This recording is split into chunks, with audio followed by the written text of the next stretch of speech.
இடதுசாரி எழுத்தாளர்கள் தீவிரமாக இயங்கிக் கொண்டிருந்த ஒரு காலகட்டத்தில் சுந்தரராமசாமி ஒரு முக்கியமான வரியை அவருடைய காலச்சுவடில் எழுதினார். இவர்கள் எப்போதாவது இலக்கியத்திலும் கால் நினைப்பவர்கள் என்று ஒரு வரியை எழுதினார். பல இரவுகள் அந்த வரிகளினுடைய என்னை பயங்கர டிஸ்டர்ப் பண்ண வரியாக நான் அந்த வரியை கருதுவேன். இவர்கள் எப்பொழுதாவது இலக்கியத்திலும் கால் நினைப்பார்கள், அதாவது எப்பயுமே முழுக்க முழுக்க ஒரு இலக்கியத்துக்காக அர்ப்பணித்தவர்களாக இடதுசாரி எழுத்தாளர்கள் இல்லை என்கிற வழியில் ராமசாமி இந்த வார்த்தையை பிரயோகித்திருந்தார். இந்த 40-50 ஆண்டுகால தொடர்ச்சியான வாசிப்பின் போது தமிழில் முன்னின்று நகர்ந்து நிற்கிற எழுத்தாளர்களை பார்க்கின்ற போது பல இடதுசாரி எழுத்தாளர்களுடைய பெயர்கள் தமிழில் பின்னுக்கு போய்விட்டதை ரொம்பவும் வருத்தத்தோடு பதிவு செய்ய வேண்டியது. திரும்ப திரும்ப தமிழின் மாஸ்டர்ஸை வாசிக்கிற போது தி. ஜானகிராமன் என்கிற ஒரு மகத்தான எழுத்தாளன் தான் என்னை பர்சனலாக ஆகர்ஷிக்கிறார். ஜானகிராமன் அவருடைய வாழ்க்கையினுடைய பல தருணங்களில் முதல் 10 ஆண்டுகள் ஆசிரியராக வேலை பார்த்திருக்கிறார். அதுக்கப்புறம் ஆல் இண்டியா ரேடியோவில் டெல்லியில் வேலை பார்க்கிறார். நான் கூட சுவாரஸ்யமாக ஒரு விஷயம் சொன்னேன். டெல்லியில் ஒரு ஆள் வந்து ஜானகிராமனை பார்த்து ஒரு வார்த்தை கேட்குறார். சார், நீங்கள் தானே தி. ஜானகிராமன் என்று கேட்குறது. ஆமாம். எப்போ சார் ஊருக்கு வரீங்க என்று கேட்குறார். தஞ்சாவூர் மாவட்டம், அவர் மன்னார்குடியை சேர்ந்தவர். நான் சொல்கிறேன், எதுக்கு? இல்லை சார், எனக்கு வந்து ஒரு 4 ஏக்கர் நிலங்குது, அது உங்கள் பேரில் எழுதி ரிஜிஸ்டர் பண்ணி கொடுக்கணும் என்று கேட்குறார். ஜானகிராமன் ரொம்ப அசந்து போய் 4 ஏக்கர் நிலமா எனக்கா என்று கேட்குறார். அவர் சொல்கிறாரு, உங்களுடைய ஒரு கதைக்கு, தவம் என்கிற அந்த ஒரு கதைக்கு 4 ஏக்கர் நிலத்தை ரீச் பண்ணி கொடுக்கணும்னு நினைக்கிறேன். ஒரு கதைக்கா என்று கேட்குறாரு. அவர் மறுபடியும் சொல்கிறாரு, எங்கள் அப்பா அவ்வளோதான் சார் சம்பாதிச்சான், 40 ஏக்கர்னா 40 ஏக்கரும் எழுதி கொடுத்துட்டு நான் எப்படியாவது போய்ச்சிக்கணும். ஒரு கதைக்கு, ஒரு எழுத்தாளனுக்கு ஒரு சிறுகதை எழுதினதற்கு 4 ஏக்கர் நிலத்தை எழுதி தருகிறேன் என்ற வாசகர்களுடைய நீட்சி இன்று வரையிலும் தொடர்வதை நான் கவனித்துக் கொண்டே இருக்கிறேன். நண்பர்களே, நான் வழக்கமாக இந்த நிகழ்ச்சிகளை பேச போகும்போது ப்ரிப்பரேஷன் அந்த மாதிரியான விஷயங்கள் பண்ணவே மாட்டேன். என் வாழ்க்கையிலேயே முதல் முறையாக இன்னைக்கு ஒரு பெரிய பயம் வந்து கொஞ்சம் ஒழுங்கான ப்ரிப்பரேஷனோட போகணும் அப்படின்னு காலையிலேருந்து உட்காந்து எங்கள் வீட்டில் பல விஷயங்களை, படித்த விஷயங்களை ரிவ்யூ பண்ணி கொண்டே இருந்தேன். சில நண்பர்கள் அங்கெல்லாம் கூட என்னை வந்து பார்த்தாங்க. அவங்ககிட்ட கூட சொன்னேன், உங்கள் பேனா கொடுங்க அப்படின்னு வாங்கி தான் அங்கே எல்லாத்தையும் எழுதுனேன். அப்போ திடீர்னு எனக்கு வந்து ஒரு அமெரிக்காவிலேருந்து ஒரு ஃபோன் வந்துச்சு. எனக்கு ஏற்கனவே தெரிந்தவர் தான் அவர் பெயர் சிசில் சுந்தர். நீங்கள் கூகுளில் போய் அவர் அடிச்சு பார்த்தீங்கன்னா தெரியும். பில்கேட்ஸுக்கு அடுத்த நிலைமையில் மைக்ரோசாஃப்டில் இருக்கக்கூடிய மிக உயர்ந்த பதவியில் இருக்கக்கூடிய ஒரு தமிழர் அவருக்கு தெரியுது. அவர் பேர் சிசில் சுந்தர். மைக்ரோசாஃப்டினுடைய வைஸ் சேர்மனாக இருக்கிறார். நான் அமெரிக்காவுக்கு போகிற போது அவர் எனக்கு ஒரு ஃபோன் பண்ணி, நான் அவரை பார்க்கல, நீங்கள் கடைசியாக எங்கேருந்து திரும்பி ஊருக்கு போவீங்க என்று கேட்டார். நான் நியூயார்க்லேருந்து போவேன். நியூயார்க்கில் எங்கே தங்கியிருக்கீங்க என்று கேட்டார். நான் நியூ ஜெர்சியில் ஒரு நண்பர் வீட்டில் தங்கியிருக்கிறேன் அப்படின்னு. அவருடைய அட்ரஸ் மட்டும் எனக்கு வேணும் போவாண்ணா என்று கேட்டால் நான் அனுப்பிச்சிருந்தேன். எனக்கு அவர் வந்து ஒரு விலை உயர்ந்த ஆப்பிள் வாட்ச் அனுப்பிச்சார். நான் அதை கட்டுறதே இல்லை. அதுக்கு அந்த சார்ஜ் போடணும், அது ஹார்ட் பீட்டை சொல்லணும், அதெல்லாம் சொன்னாங்க. நான் அதெல்லாம் கட்டுறதே இல்லை. அவர் அனுப்பிச்சார். நான் வாட்ச் கொடுத்ததெல்லாம் சொல்ல. நான் ஒரு முறை ஒரு மீட்டிங்கில் பேசும்போது சொன்னேன், எனக்கு அந்த ஆப்பிள் வாட்செல்லாம் ரொம்ப பெருசாக தெரியல, நான் பேசிட்டு வந்தேன்னா அல்லது எழுதிட்டு வந்தேன்னா தோழர் ஒரு டீ குடிக்கலாம் அப்படின்னு எங்கள் தோழர்கள் டீ வாங்கி கொடுப்பாங்க, அது இதை விட பெரிய விஷயமா இருக்குது அப்படின்னு எப்பயுமே சொல்லுவேன். இன்றைக்கி வந்து சிசில் என்னை கூப்பிட்டார் மதியானம் பேசினது. பேசி, பவன், எனக்கு வந்து பெண் குழந்தை கிடையாது, நான் வந்து என் ஒய்ஃபோட அண்ணன் மகளை எடுத்து வளர்க்குறேன், அவளுக்கு இந்த மே 4ஆம் தேதி கல்யாணம், அவங்க கூட பேசுவா, பேர் பியூலா அப்படின்னு அவர்கிட்ட அந்த ஃபோனை கொடுத்தாரு. அந்த பொண்ணு ஃபோன் வாங்கி சொல்லிச்சு, பவாங்கல், நான் வந்து 4 வருஷமாக ஒருத்தர் லவ் பண்ணி நாங்கள் 2 பேரும் மே 4 தமிழ்நாட்டில் திருநெல்வேலியில் வந்து கல்யாணம் பண்ணிக்க போகிறோம். என்ன ஒவ்வொருத்தருக்கும் கல்யாணத்தில் ஒரு ஆசைகள் இருக்கும். உனக்கு என்ன ஆசைன்னா, எனக்கு இவ்வளோ பெரிய கார் வேணும், எது வேணாலும் ஒரு பொருளாதாரங்கிறத ஏதாவது ஒன்று காரணமோ. இந்த பொண்ணோட ஒரே கோரிக்கை அவங்க அங்கிள்கிட்ட, சிசில்கிட்ட, எனக்கு வந்து எங்கள் கல்யாணத்தப்ப பவான்கள் எங்கள் கூட இருக்கணும் அப்படின்னு கேட்டா அப்படின்னாரு. எனக்கு ரொம்ப சிரிப்பாக இருந்துச்சு இந்த விஷயம். என்னன்னா இது சத்தியமாக நான் அந்த நேரத்தில் நினச்சது, இது ஒரு ரைட்டருக்கு அல்லது ஒரு ஸ்டோரி டெல்லருக்கு கிடைச்ச மிகப்பெரிய அங்கீகாரம் அப்படின்னு நான் நினைக்கவே இல்லை. ஒரு மைக்ரோசாஃப்டில் வேலை பார்க்குற, இவ்வளோ பெரிய போஸ்டில் இருக்கிற, பணம் என்பது ஒரு சாதாரணமான விஷயமாக டாலரில் புழங்குகிற அவங்களுக்கு ஒரு எழுத்தாளன் என் கல்யாணத்து அப்போ என் கூட இருந்தால் போதும் என்று சொல்கிற மனநிலை இன்றைக்கு வந்திருக்கு. அந்த அந்த நீட்சியினுடைய உச்சம் என்னை ரொம்பவும் ஆகர்ஷித்த ஒன்றாக இருந்தது. எந்த பிளானோடையும் வரல நான் உங்களோட பேசுவதற்கு. ஆனால் இந்த தலைப்பு என்ன ரொம்ப ஆகர்ஷித்த ஒரு தலைப்பு. ரொம்ப வித்தியாசமாக இருந்திருக்கும். ஏன்னா நான் வந்து அப்படி ஒரு தலைப்பை கொடுத்ததே இல்லை. பாலமுருகன் ஏதாவது ஒரு தலைப்பு வேணும் அப்படின்னப்போ யா முன்போம் அப்படின்னு சொல்லிட்டு மறுபடியும் அந்த வார்த்தையை சொல்லி பார்த்தேன், யா முன்போம். என்னன்னா நாஞ்சில் நாடன் வந்து யா முன்போன்னு ஒரு கதை எழுதியிருக்கேன். அந்த கதையை நான் சொல்லலை. அந்த கதையை ஏன் எழுதுனீங்கன்னு நாஞ்சில் நாடன் கேட்குறேன். நாஞ்சில் நாடன் உங்களுக்கு தெரியும், அவர் ரொம்ப சின்ன வயசில் நாகர்கோயிலேருந்து பம்பாய்க்கு பிழைக்க ஓடி போய் பம்பாயில் ஒரு பெரிய ரெப்ரசன்டேட்டிவாக வேலை பார்த்து கிட்டத்தட்ட 40 வருஷம் வேலை பார்த்து மறுபடியும் தமிழ்நாட்டுக்கு வந்து கோயம்புத்தூரில் செட்டிலாக இருக்கிற ஒரு ரைட்டர், சாகித்ய அகாடமிலாம் வாங்கின ரைட்டர். நாஞ்சில் நாடனுடைய கடைசி காலத்தில் அவருடைய பென்ஷன் எவ்வளோன்னு நான் கேட்டேன். நீங்கள் எல்லாம் பயங்கர ஆச்சரியப்படுவீங்க. வெறும் 900 ரூபாய். ஏன்னா அவர் ஒரு சேட்டு கடையில், ஜவுளி கடையில் ரெப்ரசன்டேட்டிவாக வேலை பார்த்தாரு. அந்த சேட்டு நீ சாவரவரில் நான் அவருக்கு 900 ரூபாய் பென்ஷன் கொடுக்குறேன்னு நினச்சிக்கலாம். அதான் அவருடைய அது இல்லை. அவர் ரொம்ப நல்லா தான் இருக்கு, அது பிரச்சனை இல்லை. அவர் வந்து ஒரு இடத்துல அந்த ரைட்டர் எழுதும்போது ஒரு விஷயத்தை சொல்கிறாரு. நான் வந்து மத்திய பிரதேச இது மகாராஷ்டிராவில் என்னுடைய ரெப்ரசன்டேட்டிவ் வேலையெல்லாம் முடிச்சுட்டு ஒரு ட்ரெயினில் போகிறேன். மகாராஷ்டிராவில் அப்போ 190 பேர் பசியினால ஒரு வேளை சாப்பாடு இல்லைன்னு தற்கொலை பண்ணிக்கிட்டேன் பீரியட். நான் கவர்மெண்ட் வந்து வயிற்று வலியினால தற்கொலை பண்ணி என்னென்னமோ போய் ரிப்போர்ட்ஸ்லாம் கொடுக்குறாங்க. இந்த சமயத்தில் இவர் அவசரத்தில் ட்ரெயினில் போகிற அவசரத்தில் 4 சோள ரொட்டி வாங்கி கையில் வச்சு, ஒரு சப்ஜி வாங்கி கையில் வச்சுன்னு போகிறாரு. ஒரு அன்ரிசர்வ்டு கம்பார்ட்மெண்ட்டில் ஏறி பயணிக்கிறார். அந்த கம்பார்ட்மெண்ட் முழுக்க விவசாயிகளும் விவசாய கூலிகளும் விவசாயத்தை இழந்தவர்களும் அப்படியே நெரிசலாக போய்கொண்டிருக்கு. எங்கேயாவது ஒரு இடத்துல போய் சாப்பிடலாம் என்று போய்கொண்டே இருக்கிறார். அந்த நெரிசல்ல நாஞ்சில் நாடன் வந்து ஒரு பிரீஃப் கேஸை மேலே வச்சு தான் வாங்கி போன அந்த 4 சப்பாத்தியை எடுத்து பிரிச்சு கூட சப்ஜி இருக்கிறார், சாப்பிட்றாரு. சாப்பிடும்போது பக்கத்திலேயே எதிரிலேயே இருக்கிற ஒரு ஒரு பக்கா விவசாயி, அவனை பார்த்தா தெரியுது அப்படியே நசிந்து போன ஒரு விவசாயி, அவன் வந்து கிட்ட வந்து அவருக்கு மட்டும் கேட்குற ஒரு குரல்ல சொல்றான், ஒரு ஹிந்தியில ஒரு வார்த்தையை யூஸ் பண்றான். நாஞ்சில் நாடன் சொல்றாரு, அவன் அந்த வார்த்தையை சொன்ன அடுத்த நிமிஷம் நான் கடன்னு அழ ஆரம்பிச்சிட்டேன் என்று சொல்கிறார். அவன் ஹிந்தியில சொல்றான், யா முன்போம் அப்படின்னு சொல்றான். நீ சாப்பிடாத, நம்ம 2 பேரும் சேர்ந்து சாப்பிடலாம் என்று சொல்றார். நாஞ்சில் நாடன் அந்த விஷயத்தை பற்றி எழுதுகிற போது சொல்றாரு, எனக்கு ஒரு சப்பாத்தி கொடுன்னு அவன் கேட்கல, கேட்டா அது பிச்சை. ஒரு விவசாயி எந்த கட்டத்திலும் பிச்சை எடுப்பதற்கு தன்னுடைய தன்மானத்தை அடகு வைக்க சம்மதிக்கவே மாட்டான். அவன் ஒரு பியூரான சம்சாரி. அவன் வந்து எல்லா உரிமையோடும் என்கிட்ட கேட்கிறான், நீ சாப்பிடாத, நாம சேர்ந்து சாப்பிடலாம், யா முன்போம் என்கிற வார்த்தை ஒரு வகையில் இலக்கியத்தினுடைய அடிப்படை, மானுடத்தினுடைய மிக அடிப்படையான வார்த்தை இந்த யா முன்போம் என்கிற வார்த்தை தான். அந்த ரெஃபரன்ஸை தமிழ் லிட்ரேச்சர்ல இருந்து பல 100 இடங்களில் நம்மால் பகிர்ந்து கொள்ள முடியும். தமிழ்ச்செல்வன் பாவனைகள் என்று ஒரு கதை எழுதியிருக்கிறார். அதில் அப்பா ரைஸ் மில்லில் வேலை பார்க்கிற ஒரு பையனை பற்றி கதை எழுதுகிற போது தமிழ்ச்செல்வன் அந்த கதையை இப்படி ஆரம்பிக்கிறார். அவன் குத்துக்காலிட்டு உட்கார்ந்து பார்த்தான், ஒரு காலை நீட்டியும் ஒரு காலை மடக்கியும் உட்கார்ந்து பார்த்தான், தலைக்கு தன்னுடைய ஒரு கையை முட்டு கொடுத்து படுத்து பார்த்தான், ஒரு பக்கம் முறுக்களித்து படுத்து பார்த்தான், எப்படி படுத்தாலும் பசித்தது என்று அந்த கதை ஆரம்பிக்கும்.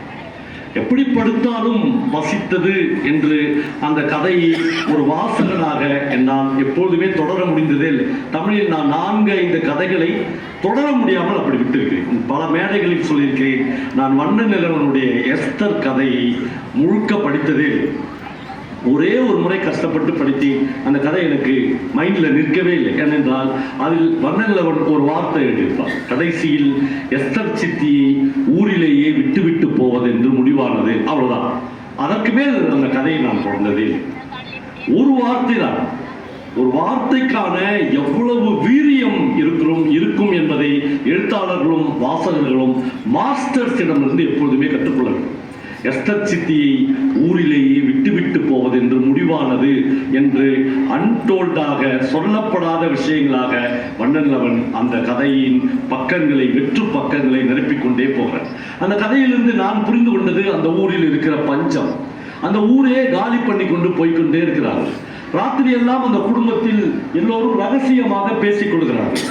எஸ்தர் சித்திக்கு கொஞ்சம் கேட்கிறது, கொஞ்சம் கேட்காது போகுது.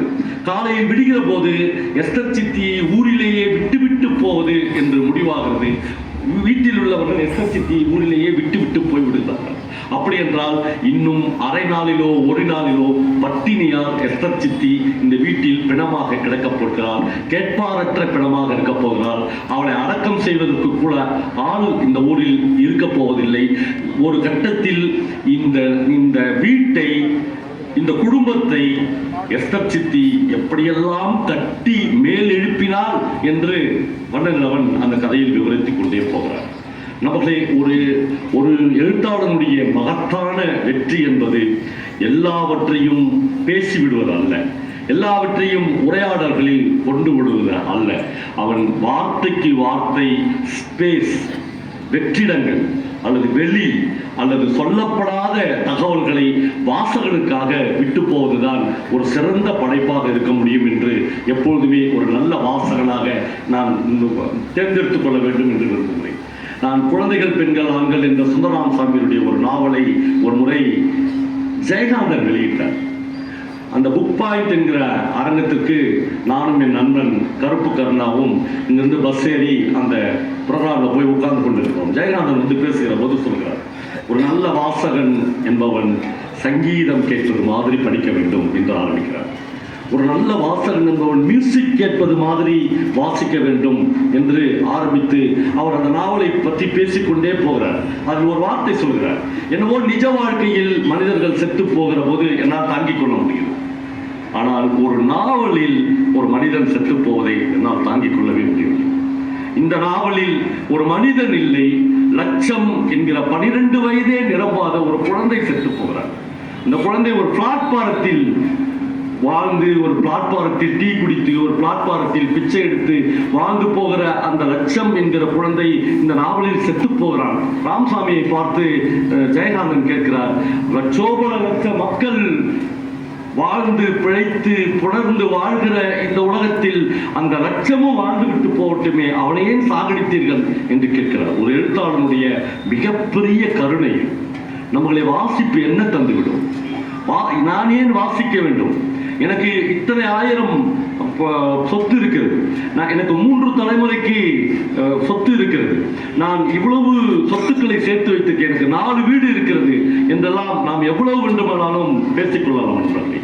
ஆனால் ஒரு எழுத்து கொடுக்கிற வேதி வினை, ஒரு படைப்பு தருகிற மன ஆறுதல், ஒரு படைப்பு தருகிற தலை கோதல் இந்த உலகத்தில் இந்த சொத்தின் ஒரு கால் தூசு கூட ஆகாது என்பதை ஒரு வாசிப்பாளனால் தான் மறுபடியும் சொல்ல முடியும். மனிதர்களுடைய உள் மனதை ஒரு வகையில் எழுத்தாளர் தான் அதனுடைய ஆன்மாவை பிடித்து கொண்டு வருகிறார். நாஞ்சில் நாடன் ஒரு பிரமாதமான கதை எழுதியிருப்பார். ஒருத்தர் வந்து கோயம்புத்தூர்ல இருந்து 2 நாள் லீவு, 2 நாள் லீவ்ல என்ன பண்றதுன்னே தெரியாது. திடீர்னு ஆனைக்கட்டிக்கு ஒரு பஸ் வரும். அவன் எந்த இலக்கும் இல்லாமல் ஆனைக்கட்டி பஸ்ல ஏறுவான். நாம் பயணங்கள் என்பதை இப்படி தீர்மானித்துக் கொள்வதே இல்லை. நம்ம பயணங்கள்லாம் எப்படி இருக்கும்? ஒன்று கல்யாணத்துக்கு போவோம், இல்லைன்னா கருமாதிக்கு போவோம், அப்படி இல்லைன்னா சடங்கு ஆயிடுச்சு சார், வளைகாப்பு நடக்குது சார், ஒரு 4-5 கார், அதுக்கு பேர் பயணங்களே இல்லை. ஒரு இலக்கில்லாமல் ஒருத்தன் வந்து ஒரு பஸ்ஸில் ஏறுவான். ஆனைக்கட்டி என்கிற ஊர் வந்து கோயம்புத்தூர்ல இருந்து ஒரு 45 நிமிடம் கேரளாவை நோக்கி போனது. பக்கத்திலே 1 கிலோமீட்டரில் அட்டப்பாடி என்கிற ஊர் வரும். அட்டப்பாடி வந்து கேரளாவில் இருக்கு. அவர் அப்படி பக்கத்துல மலை போகும். மன்னார்காடு வரையிலும் அந்த மலைப்பாதை போகும். அந்த பஸ்ல அவர் ஏறி போவார். ஒரு ரைட்டருடைய மன உணர்வை ஒரு மனிதனுடைய நுட்பங்களை ஒரு எழுத்தாளன் எப்படி சுவீகரித்துக் கொள்கிறான் என்று நாஞ்சில்நாதனுடைய அந்த வனம், அந்த கதை, அந்த வனத்தின் வழியாக பஸ் போய் கொண்டே இருக்கு. ஒரு இடத்துல போய் பஸ்ஸை நிறுத்திட்டு இவன் ஒரு டீ குடிப்பானா அப்படின்னு இவன் பார்க்கறான். அவன் டீ குடிக்கிறான். ஆனா என்னன்னா மலையாளத்திலையும் தமிழ்லையும் அவன் பேசாத கெட்ட வார்த்தை இல்லை. அவ்வளோ கெட்ட வார்த்தை. அந்த பஸ்ஸில் ஏறுறவன் இறங்குறவன் எல்லாரையும் அந்த டிரைவர் திட்டிக்கினே இருக்கான். நமக்கு தெரியும் இந்த டிரைவருங்க, கண்டக்டருங்க. இப்போ சமீபத்தில் மிஸ்கின் பேசுனார் அவர் கூட்டத்தில். அது மாதிரி 10 மடங்கு கெட்ட வார்த்தைகளை அப்படி யூஸ் பண்ணே இருப்பாங்க. நாஞ்சில்நாதன் எழுதுறாரு, அந்த டிரைவருக்கு ஏற்கனவே மூளை கடுப்பு, அது கூட சேர்ந்து எல்லா கடுப்பும் ஒன்றா சேர்ந்துச்சு. ஏறுறவனா தெம்மாடினா பொறுக்கின்னு அர்த்தம். தெம்மாடின்னு திட்டுறான், அப்படியே திட்டிக்கிட்டே போகிறான். இவனுடைய மன அமைதியே போயிட்டு நம்ம எங்கேயாவது ஒரு மலை பிரதேசத்துக்கு போகலாம் தான் இவன் பஸ்ஸில் ஏறான். இந்த பஸ்ஸில் வந்து மாட்டினமேனாலும் இவன் போயினே இருக்கான். திடீர்னு ஒரு இடத்தில் ஒரு பிரமாதமான ஒரு வார்த்தையை நாஞ்சில்நாதன் எழுதுகிறான். ஒரு குழந்தையை தோளில் இருந்து இறக்கி விடுவது மாதிரி லயத்தோடு அந்த பஸ் நின்றது என்று எழுதுகிறார். பஸ் திடீர்னு இந்த மலைப்பாதையில் நின்று விட்டது. எல்லா பேசஞ்சர்ஸும் ஜன்னல் வழியாக எட்டி பார்க்கிறார். ஏன் பஸ் திடீர்னு நிற்குது, இவன் கெட்ட வார்த்தை பேசுறது, இவன் திட்டுறது எல்லாமே நின்றுது. எல்லாரும் நின்று பார்க்கிறார்கள். ஒரு மரக்கட்டை மாதிரி ஏதோ ஒண்ணு அந்த மலைப்பாதையில் கிடக்கிறது. எல்லாரும் என்னன்னு பார்க்கிறாங்க. கொஞ்ச நேரத்தில் இந்த பேசஞ்சர் கவனிக்கிறார், அது மரக்கட்டை இல்லை, ஒரு மலைப்பாம்பு. அப்படியே லேசா அசைது. எல்லாருக்கும் ஒரு பயங்கரமான ஒரு அமைதி உண்டு. அந்த மலைப்பாம்பு ஒன்றும் பஸ் மேல ஏறி யாரையும் ஒன்றும் பண்ணிடப்படல, ஆனா ஒரு பாம்பு. எல்லாரும் பார்க்குறாங்க. அப்போதான் இவன் கவனிக்கிறான், அது ஒரு இரையை சாப்பிட்டு விட்டோ அல்லது ஒரு பிரசவத்துக்கு தயாராக இருக்கிற ஒரு மலைப்பாம்பு. ஏன்னா அது வயிறு வந்து பயங்கரமாக உப்பி இருக்கிறது, ரொம்ப மயான அமைதி இருக்கிறது. அந்த டிரைவர் யார்கிட்டயே பேசுகிறான். யாருக்கிட்ட பேசுகிறான்? இவ்வளோ நேரம் கெட்ட வார்த்தையை பேசுகிற டிரைவர்னு இவன் கவனிக்கிற போது அவன் அந்த மலைப்பாம்புகிட்ட பேசுகிறான். மொழே பெட்டுன்னு போய்க்க மொழேன்றான். மகளே சீக்கிரம் போ, நான் வண்டி எடுக்கணும்ல என்று சொல்கிறான். அந்த கனிவு, அந்த பாசத்தை மனிதர்கள் எப்பொழுதுமே தங்களுக்குள் தேக்கி வைத்துக் கொண்டிருக்கிறார்கள். அந்த தேக்குதலை சிதைக்கிற மாதிரி இந்த லௌகிக வாழ்க்கை இருக்கிறது. அவருடைய தினந்தோறும் அந்த வெயிலில் பயணிக்கிற அந்த பஸ் வாழ்க்கை இருக்கிறது. ஆனால் மனிதனுக்குள்ள உள்ளே இருக்கிற அந்த மொழி பெட்டன போய்க்க மொழி என்று அவன் சொல்லுகிற அந்த கனிவுதான் அந்த டிரைவர் என்று ஒரு எழுத்தாளனை தவிர இந்த உலகத்தில் வேறு யாராலும் சொல்லவே முடியாது. நான் திரும்ப சொல்லிக்கொண்டே இருக்கிறேன். ஒரு மினிஸ்டரை விட, ஒரு முதலமைச்சரை விட, ஒரு ஜனாதிபதியை விட, ஒரு பிரதமரை விட இந்த தேசத்தின் ஒரு அடி உயர்ந்தவன் இந்த உலகத்தில் ரைட்டர் தான், எழுத்தாளன். ஏனென்றால் இந்த நுட்பங்களை, இந்த காலத்தை அவன்தான் பதிவு செய்து தன்னுடைய ஜெனரேஷனுக்கு கொடுத்து விட்டு போகிறான். ஒரு அலமாரியில் ஒரு புத்தகம் எடுக்கிறது என்றால் 21ஆம் நூற்றாண்டில் அல்லது 22ஆம் நூற்றாண்டில் உங்கள் குழந்தை ஒரு புத்தகத்தை எடுத்து படிக்கிற போது 2024 திருவண்ணாமலை நகரம் வெப்பத்தால் இருந்ததா, குளிரால் இருந்ததா, மனிதர்களுடைய மூச்சு காற்று அப்போது எப்படி இருந்தது என்பதை கூட ஒரு புத்தகத்தின் வழியாக இன்னொருவன் அடைந்து விட முடியும் என்கிற இந்த மகத்துவத்தை உலகத்தில் வேறு யாராலும் நிகழ்த்தி காட்ட முடிந்ததே. நண்பர்களே, நமக்கு எவ்வளவு பெரிய ஆட்களாக இருந்தாலும் இந்த உலகத்தில் வாய்க்கப்பட்டது ஒரே ஒரு வாழ்க்கை தான். இந்த ஒரு வாழ்க்கைக்குள்ளதான் நாம் உப்பி பெருக்குகிற பணத்தை சம்பாதிக்கிறோம், என்னென்ன துரோகங்களை சந்திக்கிறோம், அல்லது என்னென்ன உயர்வுகளை பார்க்கிறோம், தாழ்வுகளை எல்லாம் இந்த ஒரு மனித வாழ்க்கையில் மட்டும்தான் கிடைக்கிறது. ஆனால் ஒரு மனிதன் தன்னுடைய வாழ்க்கையை தவிர்த்து ஒரு புத்தகத்தை படிக்கிற போது அவன் இன்னொரு வாழ்க்கையை ஒரு புத்தகத்தின் மூலமாக அடைந்து விடுகிறான். நீங்கள் உங்கள் வாழ்க்கையில் 200 முழு புத்தகங்களை வாசித்திருக்கிறீர்கள் என்றால் 200 மனிதர்களின் வாழ்க்கையை நீங்கள் வாழ்ந்து விட்டீர்கள் என்று அர்த்தம். இந்த 200 மனிதர்களின் வாழ்க்கையை வாழ்வதற்கு அல்லது உங்களுக்கு கற்றுக் கொடுப்பதற்கு, அனுபவங்களாக மாற்றுவதற்கு புத்தகத்தை தவிர இந்த உலகத்தில் வேறு எந்த விஷயமுமே இல்லை. அதை நான் திரும்ப திரும்ப யோசித்தது இந்த தலைப்பினூடாக யாம் முன்போம் என்பது மட்டும்தான் இந்த உலகத்தின் மிக காத்திரமான ஒரு விஷயமாக இருக்கிறது. சக மனிதனையும் சேர்த்து நாம் உண்ண வைப்போம் என்பதுதான் இந்த உலகின். அப்புறம் நாங்கள் எல்லாம், நான் எங்க அன்பு, இங்க இருக்கிற பலவித வேர்க்கண்ணன், அப்படி சாமிநாதன், பல்லவன், அப்படி பல நண்பர்களை இங்க சொல்லுங்க. நாங்கள் எல்லாருமே ஒரு வகையில் கவிதைகள் எழுதி தோற்று போனவர்கள். ஆரம்பத்தில் ஏன்னா ரொம்ப சிம்பிளா கவிதை எழுதி பார்க்கறது. இதெல்லாம் எஸ்தரும் எஸ்தர் டீச்சரும் அப்படின்னு ஒரு தொகுப்பு வந்துச்சு. அப்போ அது என்னன்னா நம்மளுடைய விசிட்டிங் கார்டு மாதிரி. இப்போ நினச்சா போய் யார்கிட்ட என்னை அறிமுகப்படுத்துகிற போது இந்த எஸ்தரும் எஸ்தர் டீச்சர்னு ஒரு கவிதை தொகுப்பு வந்துச்சுன்னு சொல்லவே மாட்டேன். ஏன்னா அது கவிதை இல்லை அப்படின்னு இப்போ எனக்கு தெரிஞ்சிச்சு. அப்போ எனக்கு தெரியல அதை எழுதி கொண்டு இருக்கும்போது. ஏனென்றால் கவிதையின் அந்த காத்திரமான, நான் மத்தியானம் என்னால் தாங்க முடியாத ஒரு உக்கிரமான மனநிலையில் பல்லவனை யார்கிட்டயா சொல்லணும் அப்படின்னு தோணி பல்லவனை கூப்பிட்டு, என்ன பண்ணுங்கிறீங்க, சாப்பிடுங்க, சரி சாப்பிடு, நான் ஒரு கவிதை வாசிக்கிறேன். அவர் வந்து உதர்ந்துப்பா கையிலா என்று சொன்னார். ஒரு கவிதை உங்கள் திரேகத்தை, உங்கள் உடம்பை உதற வைக்க வேண்டும் என்று நான் கருதுகிறேன். வெயிலினுடைய ஒரு கவிதையை நான் உங்களுக்கு வாசித்து காண்பிக்க வேண்டும் என்று நினைத்தேன். நம்மளுடைய வெயிலுடைய 2 கவிதையை நான் உங்களுக்கு வாசித்து காண்பேன். ஒன்று, அவருடைய தொகுப்பின் பெயரே மகிழ்ச்சியான பன்றிக்குட்டி என்று ஒரு தொகுப்பு இருக்குது.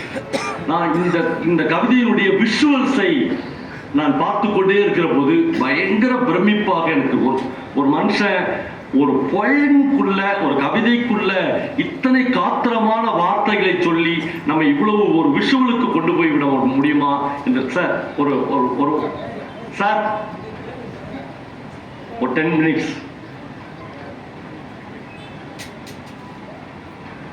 என்னிடம் விசுவாசம் மிக்க ஒரு பன்றி இருந்தது. அதை பல நூற்றாண்டுகளாக நான் பழக்கினேன். தேவையை பொறுத்து அதன் தசைகளை அவ்வப்போது அறுத்துக் கொள்வேன். சாந்தமாக இப்படி சொல்லும், நான் உங்கள் வீட்டு கோதுமை தவிட்டாலும் நீராலும் ஆனவன். எதிர்பாராத விருந்தினர்களால் ஒரு நாள் வீடு நிறைந்துவிட நான் புழைக்கடம் பக்கம் போய் மௌனமாக நின்றேன். நண்பர்களே, இந்த காட்சியை யோசித்து பாருங்கள். ஒரு பன்றிக்குட்டியை ஒருவன் வளர்க்கிறான். வீட்டுக்கு எவ்வளவு விருந்தினர்கள் வருவார்களோ அதற்கு ஏற்றார் மாதிரி அந்த பன்றியின் தசைகளை இவன் அறுத்து கொள்ளலாம். அந்த பன்றிக்குட்டி ரொம்ப சாதுவாக தலை குனிந்து, நான் உங்கள் வீட்டு தவிடாலும் கோதுமையாலும் வளர்க்கப்பட்டவன், நான் உங்களுக்குரியவன், எவ்வளவு வேண்டுமானாலும் அறுத்துக் கொள்ளுங்கள் என்று சம்மதிக்கிறது. ஆனால் ஒரு நாள் வீட்டுக்கு எதிர்பாராமல் நிறைய விருந்தினர்கள் வந்து விடுகிறார்கள். இப்ப பன்றியிடம் போய் இவன் நிற்கிறான். பன்றி இவனை ஏறெடுத்து பார்க்குது. என்னன்னா, எவ்வளவு சதையை அறுத்து கொடுத்தாலும் இன்னைக்கு பத்த போவதில்லை. பன்றியை முழுக்க இன்றைக்கு அவன் சமைத்து கொடுத்தால்தான் அந்த விருந்தினர்களை திருப்தி. இதான் காட்சி படிவம். வெயில் அந்த கவிதையை இப்படி தொடங்குற. எதிர்பாராத விருந்தினர்களால் ஒரு நாள் வீடு நிறைந்துவிட நான் புழைக்கட பக்கம் போய் மௌனமாக நின்றேன். அது புரிந்து கொண்டு சிரித்தபடி வந்து வெட்டு மேசையில் படுத்து கொண்டது. தாங்கவே முடியல. அந்த வரியை படிக்கிற போது அது என்னை புரிந்து கொண்டு அதுவே தானாக வந்து வெட்டு மேசையில் படுத்து கொண்டது. நான் அதன் காதில் சொன்னேன், ஞாயிறு அந்தியில் உன் இரத்தத்தால் செவ்வானம் செய்வேன். உன் மாமிசம் மகிழம்பூவில் வாசமாயிருக்கும். இப்போது அதன் கழுத்து வெட்டுவதற்கு சிரமமாக இல்லை. 2 கவிதை வரிகளை இவன் அந்த பன்றிகிட்ட சொல்றான். சொன்ன உடனே அது ரொம்ப சாதுவா படுத்துச்சு. கழுத்தை வெட்டுறதுக்கு அது திமறக்கூட இல்லை. ரொம்ப ஈஸியா வெட்டி முடித்து விட்டான். மறுநாள் நான் உறங்குகையில் அதன் குட்டி என் சுண்டு விரலை தின்றுவிட்டது. மறுநாள் நான் உறங்குகையில் அதன் குட்டி என் சுண்டு விரலை தின்றுவிட்டது. கேரட் என நினைத்தேன் என்றபடி தலை குனிந்து அது என் முன்னால் நின்றது. நம்முடைய விரலை வந்து நான் கேரட் என்று இந்த கவிதையுடைய உச்சமாக வெயில் கடைசி வரியை எழுதுகிறான்.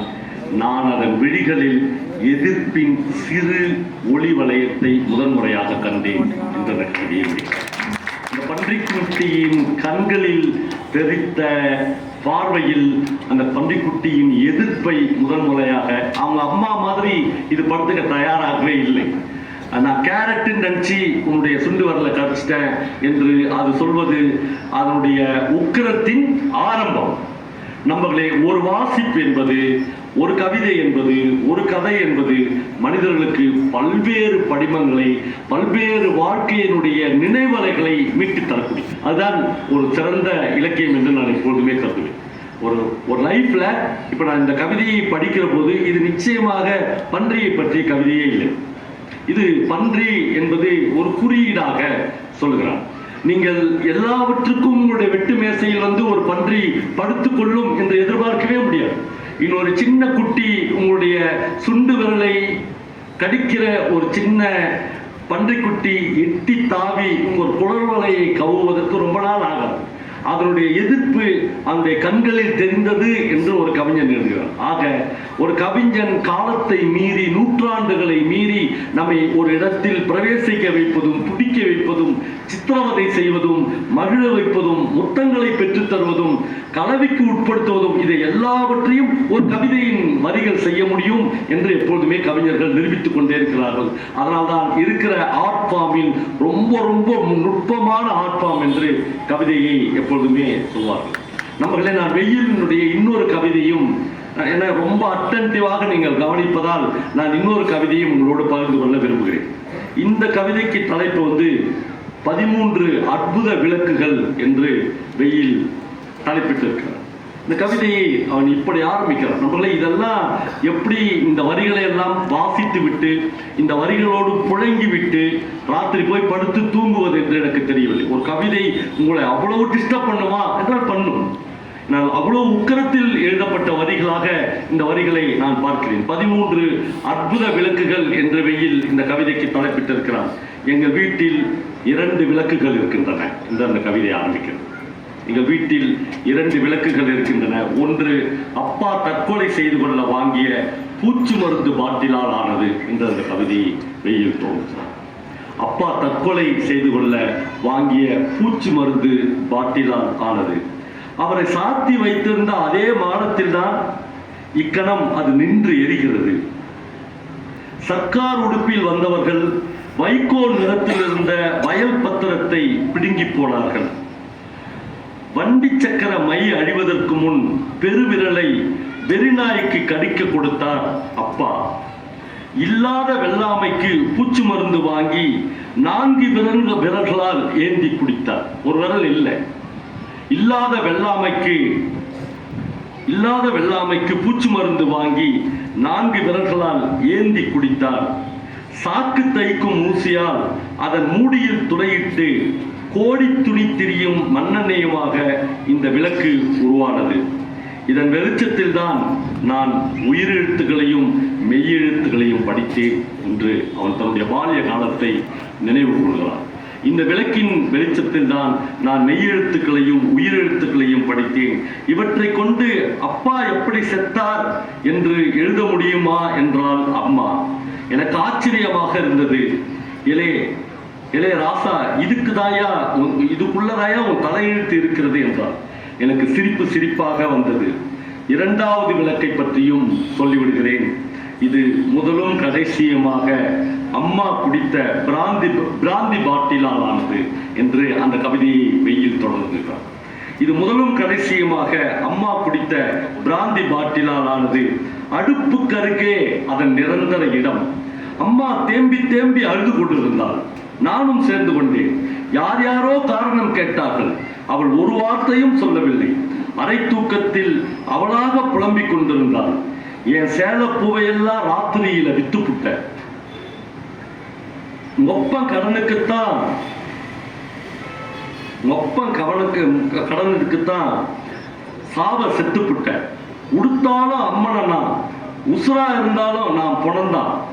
இரும்பல் மருந்துகளை கொண்டு நுரையீரலோடும் மூச்சு குழலோடும் அன்றாடம் அம்மா மல்லு கட்டுகிறார். இந்த வருடம் மட்டும் 11 பாட்டல்கள். எங்கள் ஊர் பக்கம் நீங்கள் வந்தால் பார்க்கலாம். கிழக்கு தெரு குடிசைகளின் விளக்கு திரிகளில் பிரகாசித்துக் கொண்டிருப்பவை அம்மாவின் பிராயத்து காலத்து கண்கள், அதில்தான் எவ்வளவு ஒளி என்று இந்த கவிதையை முடிக்கிறார். நமக்களே, அப்பா பூச்சி மருந்து வாங்கி சாப்பிட்ட பாட்டிலில் ஒரு விளக்கு எரிகிறது, அம்மா பிராந்தி பாட்டிலில் இன்னொரு விளக்கு எரிகிறது. இந்த படிமத்தை ஒரு கவிஞன் நம்மை மூச்சு விட விடாமல் நம்மை உறைந்து போக செய்கிறான். ஒரு நல்ல படைப்பு அப்படி எப்பொழுதுமே செய்யும் என்று நான் நம்புகிறேன். நான் வருகிற போது இன்னொரு ஃபோன் காலில் ஒரு நண்பர் சொன்னார், நம்ம வீட்டில் எல்லார் வீட்டுகள்லையும் கிட்டத்தட்ட ஒரு பத்திரம் இருக்கும். நாம் இழந்த பத்திரங்கள் அல்லது நாம் பெற்ற பத்திரங்கள் ரெண்டுமே இந்த ஜெனரேஷனில் நமக்கு நடந்திருக்கும். இந்த பத்திரங்களை எடுத்து படித்து பார்த்தால் ஒரு பிரமாதமான, நான் வந்து அந்த உயிலெல்லாம் படித்து பார்த்தேன். ஒரு கவிதைக்கு எதிராக அந்த உயில் இருக்கும். நாங்கள் இருவரும் மனமொத்து வாழ விரும்பாததால் என்று ஆரம்பித்து அந்த உயிலில் எப்படி சொத்தை பிரிக்க வேண்டும், யாரை இவ்வளவு பொய்ட்டிக்கா உயில போய் எழுத முடியும் என்று எனக்கு தோணும். அது இன்னைக்கு வரும்போது ஒரு நண்பர் சொன்னார், அது என்னன்னா, உங்க பேர் எழுதி இப்போ பல்லவன் என்கிற ஒரு பெயரை எழுதி சுகஜீவனம் பல்லவன் என்று எழுதுவார். அப்படின்னா அவர் ரொம்ப சுகமா வாழ்ந்துகிறார், அவருக்கு ஒண்ணுமே கஷ்டம் இல்லைன்னு அர்த்தம். அவர் வந்து விற்பவர், வாங்குறாங்க, கஷ்ட ஜீவனம் வேலாயுதம் அப்படின்னு எழுதுவாங்க. இப்ப சுகஜீவனம் பல்லவன் விற்கிறாரு, கஷ்ட ஜீவனம் வேலாயுதம் வாங்கிக்கிறாரு.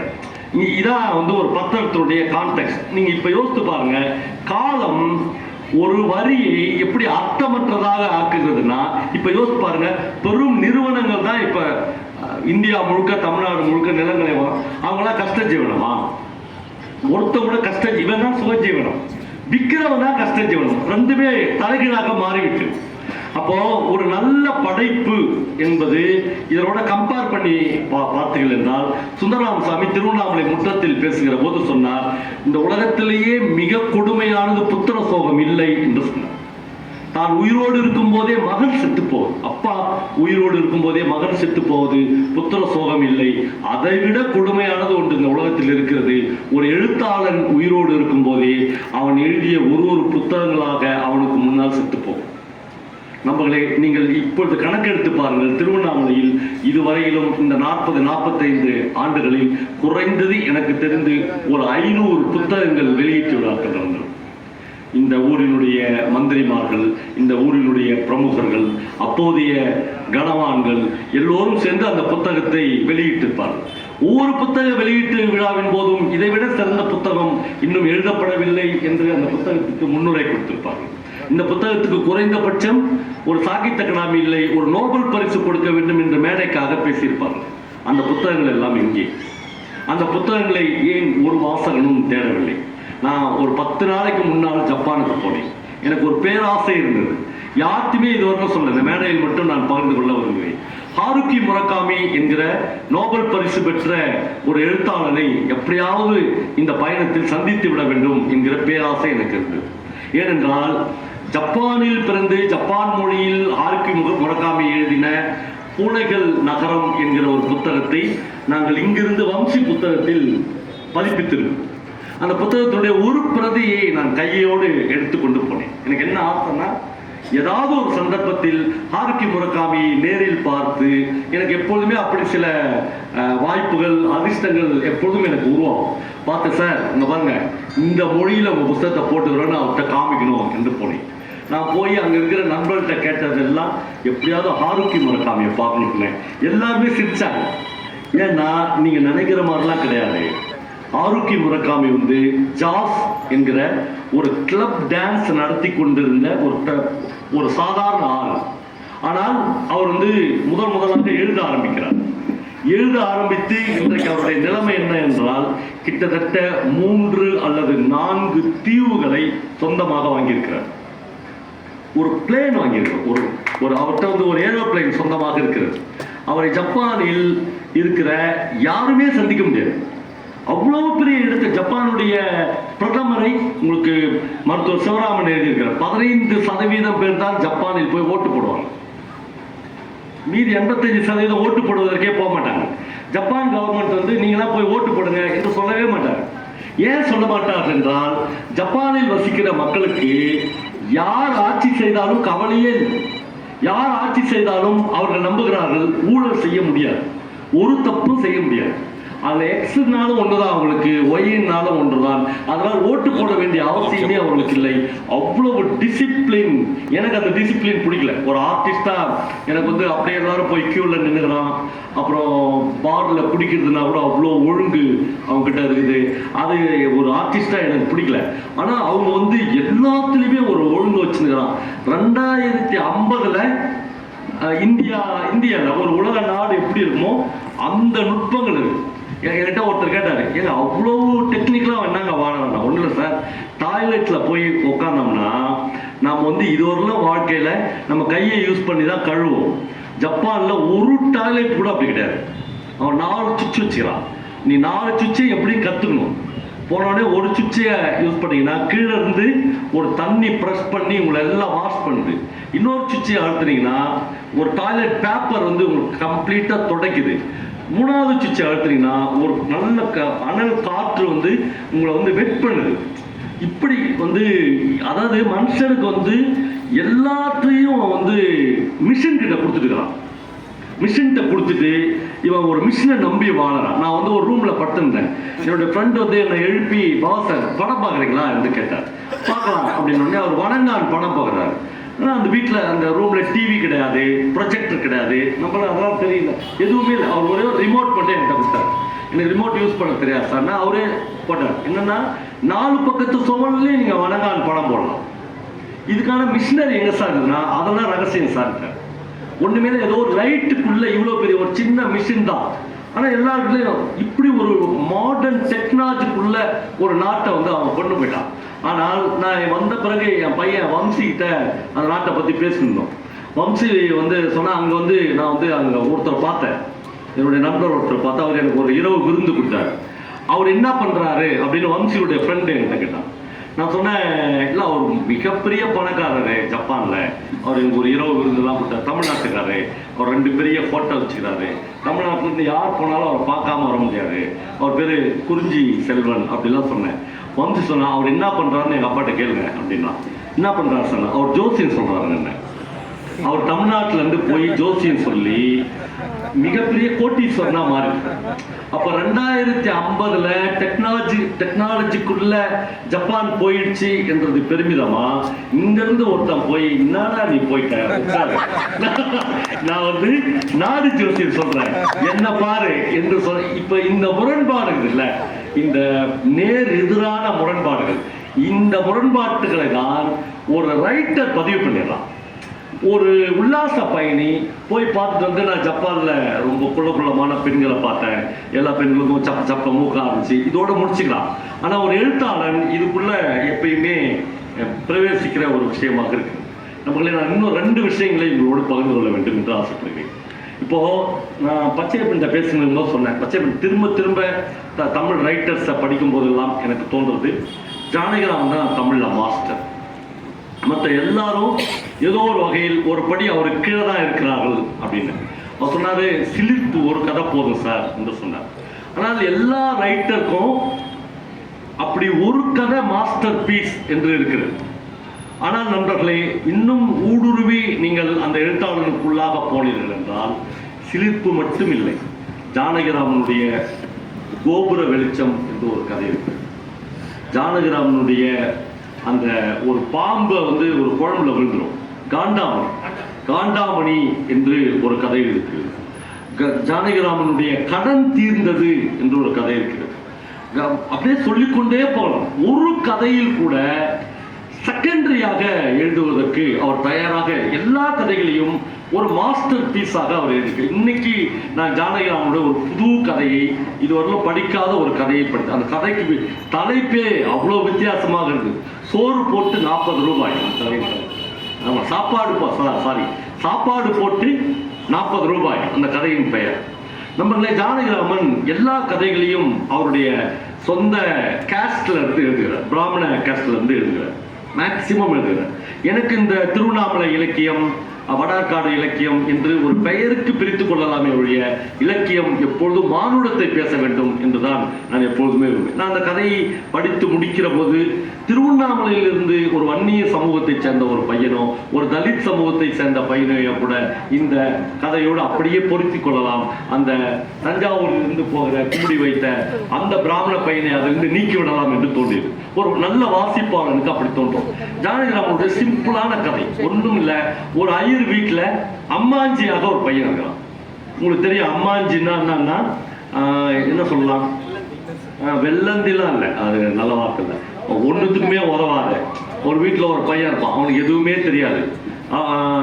அப்படி ஒரு பையன் இருப்பான், எதுக்குமே உதவ மாட்டான். திடீர்னு அந்த பையனை 1.5 மாசத்துக்கு முன்னாடி அவங்க அப்பா எங்கேயோ ஒரு இடத்துக்கு வேலை கிடைச்சிட்டார். அதுவே மறந்துச்சு. ஏன்னா இந்த பையன் வீட்டில் இருக்கிறது ஒண்ணுதான், வெளியே போறது ஒண்ணுதான். அப்படி அப்பா நிம்மதியா ஆயிடுச்சு, அப்பா அவனை எங்கேயோ அனுப்பிச்சிட்டோம் அப்படின்னு நினைத்து கொண்டே இருக்கிறேன். திடீர்னு ஒரு நாள் வந்து போஸ்ட்மேன் வந்து உங்களுக்கு 40 ரூபாய் மணி ஆர்டர் வந்துக்குது முத்தையிற அப்படின்றார். இவருடைய கண்ணாடியை போஸ்ட் மாஸ்டர் அந்த போஸ்ட்மேன் கொடுத்து கண்ணாடியை போட்டுப்பாரு. எனக்கு உலகத்துல எவனா 40 ரூபாய் மணி ஆர்டர் அனுப்ப போறான், எனக்கு சாலெல்லாம் சரியா தான் இருக்குது, உங்க பையன் தானே எம் ஜெகநாதன் அப்படின்னு கேட்கறான். இப்ப எம் ஜெகநாதன் இவர் முடிச்சு, ஆமா என் பையன் தான், அவன் தான் உங்களுக்கு 40 ரூபாய் அனுப்பிச்சுறான். இவருக்கு அப்பயே ஹார்ட் அட்டாக் வந்து இந்த வீட்டுல ஒண்ணுத்துக்குமே உதவாத ஒரு பையன், ஒரு பைசாவுக்கு பிரயோஜனம் இல்லாத பையன், 40 ரூபாய் இவர் வாழ்க்கையில 40 ரூபாயை முழு சம்பளமா வாங்கின ஆளே கிடையாது. இவர் வந்து அங்கங்க சமையல் வேலை செஞ்சு அப்படி போயிச்சார். 40 ரூபாயா? அந்த அப்ப போஸ்ட்மேன் எல்லாம் கரெக்டா இருப்பாங்க. என்னன்னா 39 ரூபாய் உங்களுக்கு ரூபாயா கொடுத்துருவாங்க, 1 ரூபாயை காயின்ஸா மாத்தி கொடுப்பாங்க. என்னன்னா அப்பதான் நீங்க டிப்ஸ் கொடுப்பீங்க. ஆமா இவர் வந்து 8 டிப்ஸ் கொடுக்குறாரு. 8 பிரமாதமான கதை. நான் எவ்வளவு நுட்பங்களை ஜானகிராமன் 8 வாங்கிட்டு அந்த போஸ்ட்மேனு 4 திருப்பி விடுறான். வேணாயிர 4 போதும். ஏய் என் பையன் 40 ரூபாய் அனுப்பிச்சிடான். அந்த சந்தோஷத்துல நான் 8 கொடுத்தா நீ கேள்வி இல்லை, எல்லாத்துக்கும் ஒரு லிமிட் வேணும். இன்னைக்குதான் 40 ரூபாய் உனக்கு வந்து வாழ்நாள் முழுக்க 40 ரூபாய் வர்றதுக்கு முயற்சி பண்ணு. இப்ப எல்லாம் சொல்லு. இப்ப இவருக்கு பயங்கர சந்தோஷமா ஆயிடுது. ஃபுல்லா அம்மாஞ்சிலாம் கிடையாது. புள்ள நம்மளை விட நல்லா புழக்க கற்றுக்கலாம். நாமளாச்சும் எங்கேயாவது போய் சோறு ஆக்கினாதான் சாப்பாடு ஜீவனம். நம்ம அந்த கதையை முழுக்க நான் சொல்ல. ஒரு இன்ச் பிரமாதமான இடம். ஒரு நாள் ஒருத்தர் வந்து அந்த காலத்து ஐயருங்க வந்து இன்னும் திமுறா இருந்துக்கிறாங்க. மெட்ராஸில் போய் ஹோட்டலில் சாப்பிட மாட்டேன்னுவான். இந்த மாதிரி ஒரு சமையல்கார ஐயரை கூட கூட்டின்னு போவான். கூட்டின்னு போய் எனக்கு ரசம் வச்சு கொடு, எனக்கு கூட்டு செஞ்சு கொடு, 3 கறி செஞ்சு கொடு. இவன் கூடயே போவான். அப்படி இவன் ஏன் அவன் கூட போயிடுறான்னா பையனை போய் பார்த்துடலாம். 40 ரூபாய் சம்பளம் வாங்கி அனுப்புற பிள்ளைய தெய்வமா கருதி போய் பார்த்துட்டு வந்துடலாம் அப்படின்னு இந்த ஐயர் போவார். 4வது நாள் தான் அந்த ஐயர் இவரை ரிலீஸ் பண்ணுவார். சரி போய் உன் பையனை பார்த்துட்டு வந்து அப்படின்னு இவர் ஒரு வீட்டுக்கு போவார். மெட்ராஸ்ல மயிலாப்பூர்ல அந்த வீடு கிட்டத்தட்ட 1 ஏக்கர்ல இருக்கும். இவருக்கு மூர்ச்சையை அடைக்கும். ஃபுல்லா மாந்தோப்புக்கு நடுவில் அவ்வளோ பெரிய பங்களா. இவ்வளோ பெரிய பங்களாவிலேயே நம்ம புள்ள வேலை தான் செய்யுது. பங்களா பிள்ளை கிடையாது.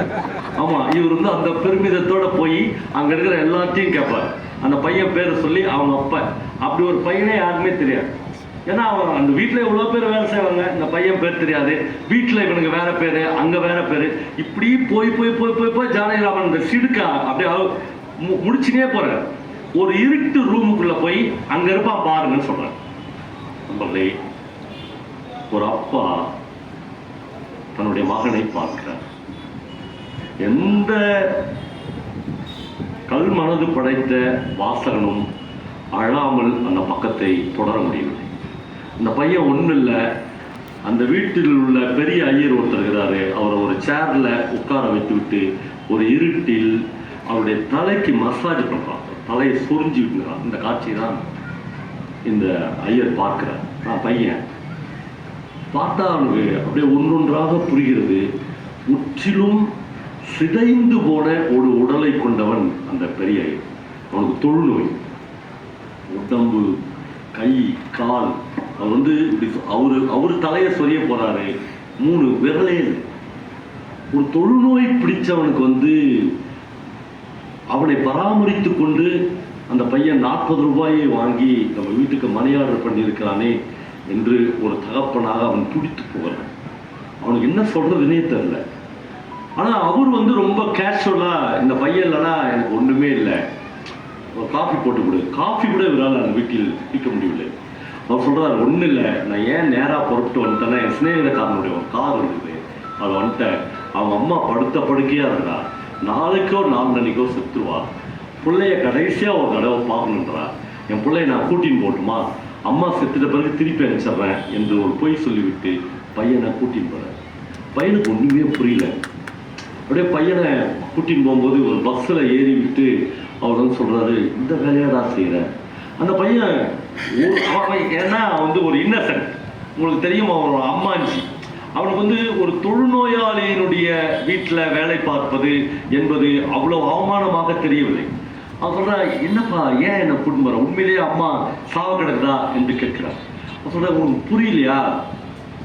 என்னப்பா புரியணும்னா, நீ வந்து ஒரு குஷ்டரோகியை வந்து தொட்டு தூக்குற, அது ஒட்டிக்காதா என்று கேட்கிறார். அந்த பையன் சொல்கிறான், ஒட்டிக்காது, எப்படி சொல்கிற என்று அப்பா கேட்குறப்ப சொல்கிறான், அவள் வீட்டில் அவள் பெரிய மாமி இருக்கா, அவள் மருமக இருக்கா, எல்லாம் இருக்கா, அவளுக்குலாம் ஒட்டிக்கிச்சா என்று கேட்கிறான். ஜானகிராமன் அந்த கதையை இப்படி சொல்கிறான், அவளாம் ஏன் இவனை பராமரிக்கல, உன்னை பராமரிக்க வச்சாங்க என்று கேட்கிறான். அவளாம் ஏன் அந்த அவனுடைய தலைக்கு மசாஜ் போடல, ஏன்னா உன்னை பண்ண வச்சாங்க என்று கேட்கிறான். அந்த பையன் இப்படி இன்றைக்காவது ஒரு நாள் யாராவது கேட்கக்கூடும் என்று ஒரு கட்டிங் பேப்பரை தன்னுடைய பையில் வைத்திருக்கிறான். அதை எடுத்து இவன்கிட்ட காட்டுறான். இந்த ஒட்டிக்காது. ஏன்? இங்கிலாந்து மகாராணி 15 நாட்களுக்கு முன்னால் சென்னைக்கு வந்திருக்கிறார்.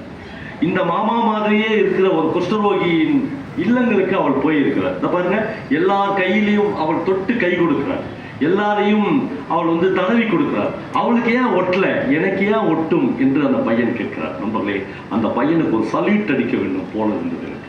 அவ்வளவு அப்பாவியாக, அவ்வளவு இன்னசென்ட்டாக, ஒரு வகையில் கலைஞன் என்பவன் இதற்கு நிகராக அந்த பையனுக்கு பக்கத்தில் நிற்கக்கூடியவன். ஒருபோதும் இந்த உலகத்தில் கான்சியஸாக இருக்கிற ஒருவனால் ஒரு எழுத்து கூட இந்த உலகத்தில் எழுத முடியாது என்று நான் உண்மையாக நம்புகிறேன். சச்சிதானந்தம் திருவண்ணாமலைக்கு வருகிற போது சொன்னார், எங்கள் வீட்டில் எப்பொழுதுமே எங்கள் பரம்பரையில் யாராவது ஒருவருக்கு சித்த சுவாதீனம் வந்துவிடும். சித்த சுவாதீனம் வந்த ஒருவரை அடைத்து வைப்பதற்கென்று எங்கள் தரவாட்டு வீட்டில் ஒரு தனி அறை இருக்கும். என் சித்தி அந்த தரவாட்டு வீட்டில் அந்த தனி அறையில் எப்பொழுதுமே அடைபட்டு கிடப்பதை நான் பார்த்திருக்கிறேன். என்னுடைய பெரிய பாட்டி அந்த அறையில் தான் இருந்திருக்கிறார். அவன் வழியில் வந்தவன் தான் நான் தான் கோழிக்கொண்டையின் சிவப்பை பற்றி கவிதை எழுதி கொண்டிருக்கிறேன். இந்த கவிதை எழுதுபவனுக்கும் சித்த சுவாதீனம் பிடித்தவனுக்கும் ஒரே ஒரு கோடு மட்டும்தான், ஒரு மெல்லிய கோடு தான் இடைவெளி. எப்பொழுது வேண்டுமானால் இவன் அங்க போயிடலாம், அவன் இங்க வந்துடலாம். நான் இப்பொழுது கவிதை எழுதி கொண்டிருக்கிறேன் என்று சொன்னபோது சச்சிதானந்தனுக்கு ஒரு சல்யூட் அடிக்க வேண்டும் என்று எனக்கு தோன்றியது. நண்பர்களே, படைப்பு என்பது அவ்வளவு காத்திரமான ஒன்றாக நான் கருதுகிறேன். கடைசியாக என் உரையை முடிப்பதற்கு முன்னால், எனக்கு இந்த ஜப்பான் பயணத்தில் கிடைத்த ஒரு மிக்க அற்புதமான படைப்பாளி இரா செந்தில்குமார். அந்த பெயரை, அவருடைய புத்தகம் 2மே என்னிடம் இருந்தும் கூட ஏனோ அந்த புத்தகத்தை பிரித்து படிப்பதற்கான மனநிலை அற்றவனாக நான் இருந்தேன். ஒரு வகையில் ஜப்பான் போய் வந்த பிறகு நான் செந்தில்குமாரை முழுக்க படிக்க ஆரம்பித்தேன். நான் பல இடங்களில் இப்போ திரும்ப செந்தில்குமாரை பற்றி பேசிக்கொண்டிருக்கேன். என்னை பார்ப்பதற்கு ஒரு வாரத்துக்கு முன்னால் ஒரு ஹைகோர்ட் ஜட்ஜி வந்திருந்தார், எங்கள் நடத்துக்கு வந்தார். செந்தில்குமார் அவர் பேரும், அவருடைய மனைவியோடு வந்திருந்தார். நான் வந்து அவங்க உட்கார்ந்த உடனே அவங்க மனைவி வந்து அப்படியே ஒரு மாதிரி பயங்கர எமோஷ்னல் மூடில் இருந்தார். எங்கள் வீட்டுக்காரருடைய உயிரியே நீங்கள் தான் சார் காப்பாற்றுறீங்க கோவிட் பீரியடில், இந்த ஹைகோர்ட்டில் இப்பொழுது நீதிபதியாக இருக்கிறார் சார், நீங்கள் வந்ததுக்கு நான் உங்களுக்கு ஒரு கதை சொல்கிறேன்னு. என் பக்கத்தில் பல்ல வர்றாரு, என்னை பிடிச்சி கிள்னார். ஒரு நீதிபதிக்கிட்டே இந்த கதையை சொல்லாத என்று சொன்னார். இல்லை, நம்ம யார்த்தோடனா பகிர்ந்துக்கலாம், அவருக்கு பப்ளிக்கில் எழுதின கதை தானே, அது ஒரு நீதிபதியை பற்றிய கதை. நண்பர்களே, மன்னார்குடியில் ஒரு நீதிபதி ஒரு சர்க்யூட் ஹவுஸில் போய் தங்குகிறார். திருவண்ணாமலையில் எப்பொழுதுமே உங்களுக்கு எல்லாருக்கும் தெரியும், ஒரு ஹைகோர்ட் நீதிபதி வந்தால் கவர்மெண்ட் சர்க்யூட் ஹவுஸில் போய் அவர்களுக்கு இடம் கொடுப்பார்கள். கலெக்டர், எஸ்பி எல்லாரும் போய் அவர் புரோட்டோகால் பிரகாரம் அவருக்கு ஒரு சல்யூட் வச்சு, ஒரு கன்மேன் அவருக்கு முன்னாடி, இதெல்லாம் அப்படி ஒரு கன்மேன் இருப்பார். லோக்கலில் இருக்கிற ஒரு இன்ஸ்பெக்டர் போய் நீதிபதிக்கு ஒரு சல்யூட் அடிச்சுட்டு அவர் சொன்ன, ஐயா அவனை கூட்டின்னு வந்துட்டேன், அவன் பெயர் டேனியல் செல்வகுமார், அவன் ஒரு லாரி ஓட்டுறான், சொந்தமாக ஒரு பழைய லாரி வச்சுக்கிறான். அந்த லாரியில் மாதத்துக்கு 4 தடவையாச்சும் திருட்டு மணல் அடிக்கிறான். இது எல்லாத்தையும் கண்டுபிடிச்சிட்டேன் ஐயா. ஐயா ஐயா வரும்போது அவன் சைடு கொடுக்கலையா ஐயா, அவனை தூக்கி உள்ள போட்டுட்டுமா என்று அந்த இன்ஸ்பெக்டர் கேட்கிறார். ஜட்ஜி சொல்றாரு, இல்லை இல்லை நீ அவரை உள்ள வர சொல். அவருன்றார் ஜட்ஜ். அவர் உள்ள வர சொல்லி நீ ஸ்டேஷனுக்கு போ என்று சொல்கிறார். ஒரு கன்மேன் வந்து அவரை கூட்டின்னு வந்து விடுறான். இவன் நடுங்கி அவர் முன்னாடி நிற்கிறான். இந்த டேனியல் செல்வகுமார் நின்று, ஐயா நான் ஏதாவது தப்பு பண்ணியிருந்தா மன்னிச்சிருங்க ஐயா, நான் வந்து புள்ள குட்டிக்காரன், உங்கள் சைரன் வச்ச காரை நான் பார்த்தேன், நான் ஒரு ஓரமாக தான் ஐயா போனேன் என்று சொல்கிறார். அவர் இவனை பார்த்து சொல்கிறாரு, டேய் டேனி எனக்கு தெரியலையா, நீங்கள் நானும் ஒன்றா 10th படிச்சேன்டா, நான் என் ஃப்ரெண்டுடா நீ என்று சொல்கிறேன். இவன் உத்து பார்த்துட்டு இப்போ இவன் வந்து அவர் பார்வையில் அக்யூஸ்டு, திட்டு மண் அடிக்கிறவன். இப்போ இவன் வந்து இருந்தாலும் அவனுக்கு நடுக்கம் தெரியல. பிரமாதமாக செந்தில்குமார் அந்த கதையை எழுதியிருக்காரு. அவர் டிரைவரை அவர் பெல் அடித்து கூப்பிட்டு சொல்கிறாரு, வண்டியிலேருந்து அந்த விஸ்கி பாட்டில் எடுத்துன்னு வாங்குறாரு. யார்? ஆமாம், ஹைகோர்ட் ஜட்ஜி. அப்புறம் விஸ்கி பாட்டில் வந்தோடனே அவரே ஐஸ் கட்டிலாம் போட்டு கலந்து இப்போ டேனியல் செல்வகுமார் கொடுக்குறாரு. அவன் பயங்கர தெம்பாயிடறான். இப்போ சேர்லலாம் உட்காந்துறான். நுனி சீட்டில் இருந்தவன் விஸ்கியே தலைவர் நம்மளுக்கு ஊற்றி கொடுக்குறாருன்னா இவன் நம்முடைய உயிர் காப்பான் நண்பன் தான் அப்படின்ட்டு இவன் சாப்பிட ஆரம்பிக்கிறான். ரெண்டு பேரும் அப்படியே சாப்பிட அவன் இலகினே வரான். யாரு? டேனியல் செல்வகுமார் இலகினே வரான். ஜட்ஜி வந்து அந்த பழைய ஞாபகங்களுக்கு போக ஆரம்பிச்சார். ரெண்டு பேரும் 10th ஸ்டூடெண்ட்டுங்களாம் மாறுறாங்க. அவர் இப்போ முக்கியமாக இவனை பார்த்து என்ன கேட்குறாருன்னா, எல்லாம் ரைட், நம்ம கிளாஸில் 4 பொண்ணுங்க இருந்துச்சு, அந்த சியாமலா தான் பெரிய அழகு இல்லையா? அந்த சியாமலாவை எப்படியாவது வாழ்க்கையில் வேற ஒன்றுமே அவர் சொல்லல. இவன் வந்து அப்படியே பரவசம் அடைகிறான். இன்னொரு பெக் இவனுக்கு உள்ளே போயிட்டே இருக்குது. உடனே அவன் சொல்கிறாரு, நீ அந்த ஹாக்கி டீமில் இருந்தியா அப்படின்னு ஜட்ஜை பார்த்து கேட்குறான். அவன் சொல்ல, நான் எங்கே இருந்தேன், நீ தான் கேப்டன், உன்னை வந்து ஹீரோ மாதிரி இந்த பொண்ணுங்களாம் சுற்றி வரும் இந்த ஸ்கூலில். எப்பயுமே இந்த மாதிரி லாரி டிரைவரு, திருட்டு மாடல் ஓட்டுறவன், அவன் தான் ஹீரோவாக இருக்கான். ஆமாம், ஹைகோர்ட் ஜட்ஜெலாம் இருக்கவே, ஹைகோர்ட் ஜட்ஜாக இருக்கலாம் அவன். அவ்வளோதான். இப்போ இவங்க 2 பேருக்குள்ள இந்த ஒரே வந்தோடனே அவன் பயங்கர குஷியாகிறான். குஷியான உடனே அவன் சொல்கிறாரு, அந்த கடைசி நாளில் ஒரு டான்ஸ் ஆனல நீ கிளாஸில், அந்த ஆண்டு விழாவில். ஆமாம், மறக்க முடியுமா அந்த டான்ஸை? அவன் சொல்கிறான், மறக்க முடியுமா? இந்த பாட்டு என்ன பாட்டு? ஜட்ஜிக்கு தெரியும், அவன் வாயால கேட்கணும்னு கேட்குறான். அந்த பாட்டு என்ன பாட்டு? ராஜா கண்ணு போகாதடின்னு ஒரு பாட்டு. இப்போ இதை சொன்னோடனே அவன் டக்குன்னு சேர் மேலே ஏறிக்கிறான். ஜட்ஜாவது ஏறி நின்று ராஜா கண்ணு போகாதடி ஃபுல்லாக பாடி முடிக்கிறான். பாடி முடிச்சு அப்படி சரிஞ்சு உட்காடுறான். இப்போ ஜட்ஜி அவனை பார்த்து கேட்குறாரு, சரி அதெல்லாம் இருக்கும், 10th எக்ஸாமுக்கு என்னுடைய உயிராக நான் நினைச்ச சியாமலா வந்து எக்ஸாமே எழுதலை. முதல் நாள் என்றான், அவ்வளோதான் ஃபெயில். அப்புறம் 5 நாளும் வரல. நான் பாதி உயிரை விட்டேன் டேனி. அப்புறம் தான் எனக்கு ஒரு உண்மை தெரிஞ்சு, அந்த 5 நாளும் நீ எக்ஸாமுக்கு வரல. அவன் என்ன நடந்துச்சு அப்படின்னு கேட்குறேன். அவனுக்கு அப்படியே அந்த உடம்புல இருக்கிற ரத்தம்லாம் கண்ணத்தில் ஏறிச்சு. அப்படியே ரொம்ப சந்தோஷமாயி தான் டிரைவரு திட்டுலோட அதெல்லாம் இல்லை, என்ன நீ ஹைகோர்ட் ஜட்ஜி, நான் சுப்ரீம் கோர்ட் ஜட்ஜி அவன் அப்படின்ற லெவலில் அவன் பார்த்து விட்ட சொல்கிறான். உங்களுக்கு தெரியாதா, நான் வேணாம் தான் சொன்னேன். அவர் பேர் சந்திரன் வச்சுங்க. நான் வேணாம் தான் சொன்னேன் சந்திரா. அந்த ஷியாம் இப்போ வந்து ஹைகோர்ட் ஜட்ஜிலாம் போய் சந்திராவ் ஆகிட்டாரு. ஆமாம், இந்த நான் ஏற்கனவே சொல்லிக்கிறேன், பிரபஞ்சன் என்கிட்ட அடிக்கடி சொல்லுவார், இந்த தெரியாதவங்க கூட தண்ணி அடிக்காத. ஆமாம், 4வது முதல்ல என் தெய்வம் சார்ந்த கீழே உட்காந்து அடிச்சுக்கிறேன்னு. அப்புறம் கொஞ்சம் 2 பெக்கு போனோடனே சேர்லேயே உட்காந்து போனான். 3வது பெக்கில் பிரபஞ்சன் தானே உன் பேரு அப்படின்னு 4, 5க்கு போனோடனே, டே வைத்தி என்ன நீ பெரிய மயில் கதை சார், தயவுசெய்து தெரியாதவங்க கூட மட்டும் தண்ணி அடிக்காதீங்க சார். அந்த மாதிரி இப்போ வேற வழி இல்லாமல் ஜட்ஜி போய் லோக்கல் இன்ஸ்பெக்டர் சொல்லி அவனை கூட்டின்னு வந்துட்டாரா, பம்பை விலை கொடுத்து வாங்கிட்டாரா. இப்போ எல்லாம் முடிச்சா இவன் துள்றான். இவன் துள்ளி சொல்றான், நான் வேணான்னு சொன்னேன் சந்திரா, கேட்கல. அந்த ஷியாமலா தான் என்ன வேளாங்கண்ணி கூட்டின்னு போச்சு. நாங்கள் 2 பேரும் அங்கே 5 நாள் நல்லபடியாக குடும்பம் நடத்தினோம். அதுக்கப்புறம் ஷியாமலா அவங்க அப்பா வந்து வாத்தியார், ஐயர் வாத்தியார். அவர் வந்து அழுது கூப்பாடு போட்டு எங்களை கூட்டின்னு வந்து எங்கள் அப்பா அம்மா காலில் வந்து எங்களை பிரிச்சுட்டாங்க. இப்போ ஜட்ஜிக்கு ஒரு மன நிம்மதி உண்டு, அப்பா 2 பேரும் பிரிஞ்சுட்டாங்க அப்படின்னு சொல்லி. காதல்லாம் அப்படிதான், அது ஒரு மாதிரி துளிக்கிற மாதிரி தெரியும், அப்புறம் பிரிஞ்சிடும் அப்படின்றாரு. சொல்றான், அதான் இல்லை, அதான் இல்லை. இப்போதான் வெடிகுண்டு தூக்கி போடுறான் அவன் ஜட்ஜி முன்னாடி. அதான் இல்லை. 5 வருஷத்துக்கு முன்னாடி ஷியாமலா இப்போ அமெரிக்காவில் இருக்கு. அமெரிக்காவில் ஒரு பெரிய சாஃப்ட்வேர் இன்ஜினியரை கல்யாணம் பண்ணுது.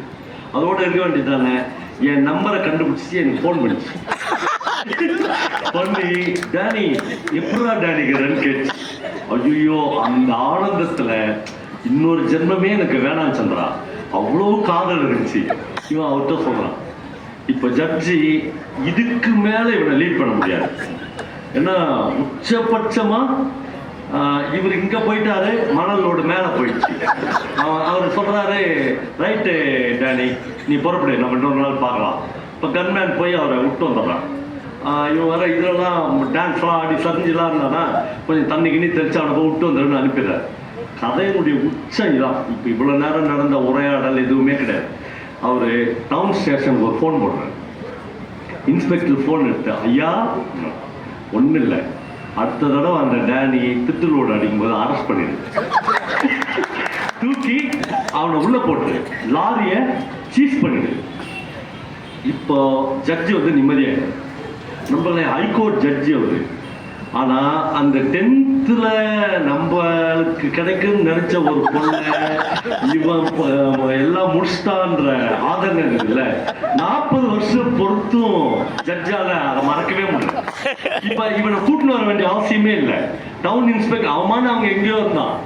ஆனால் நண்பர்களே, இந்த மனிதனுடைய கீழ்மை இருக்குல்ல, இந்த கீழ்மை இருக்குல்ல, இந்த கீழ்மையை ஜட்ஜிங்க போட்டுங்கிற அந்த கோட்லாம் இருக்குல்ல, நம்ம பார்த்தாவே நம்ம தூரம் வந்துடுவோம். நான் அவங்க அப்படி ஒரு விரைப்பான கோட்டு, ஒரு ஷூ, அப்படி ஒரு கெத்தாக வருவாங்கல்ல, அதை தாண்டி ஒரு ரைட்டர் மட்டும் அது உள்ளே போயிடுவான். உள்ளே போய் இதுக்குள்ளே எவ்வளோ கீழ்மை இருக்குது அப்படின்னு தோண்டி எடுப்பான்.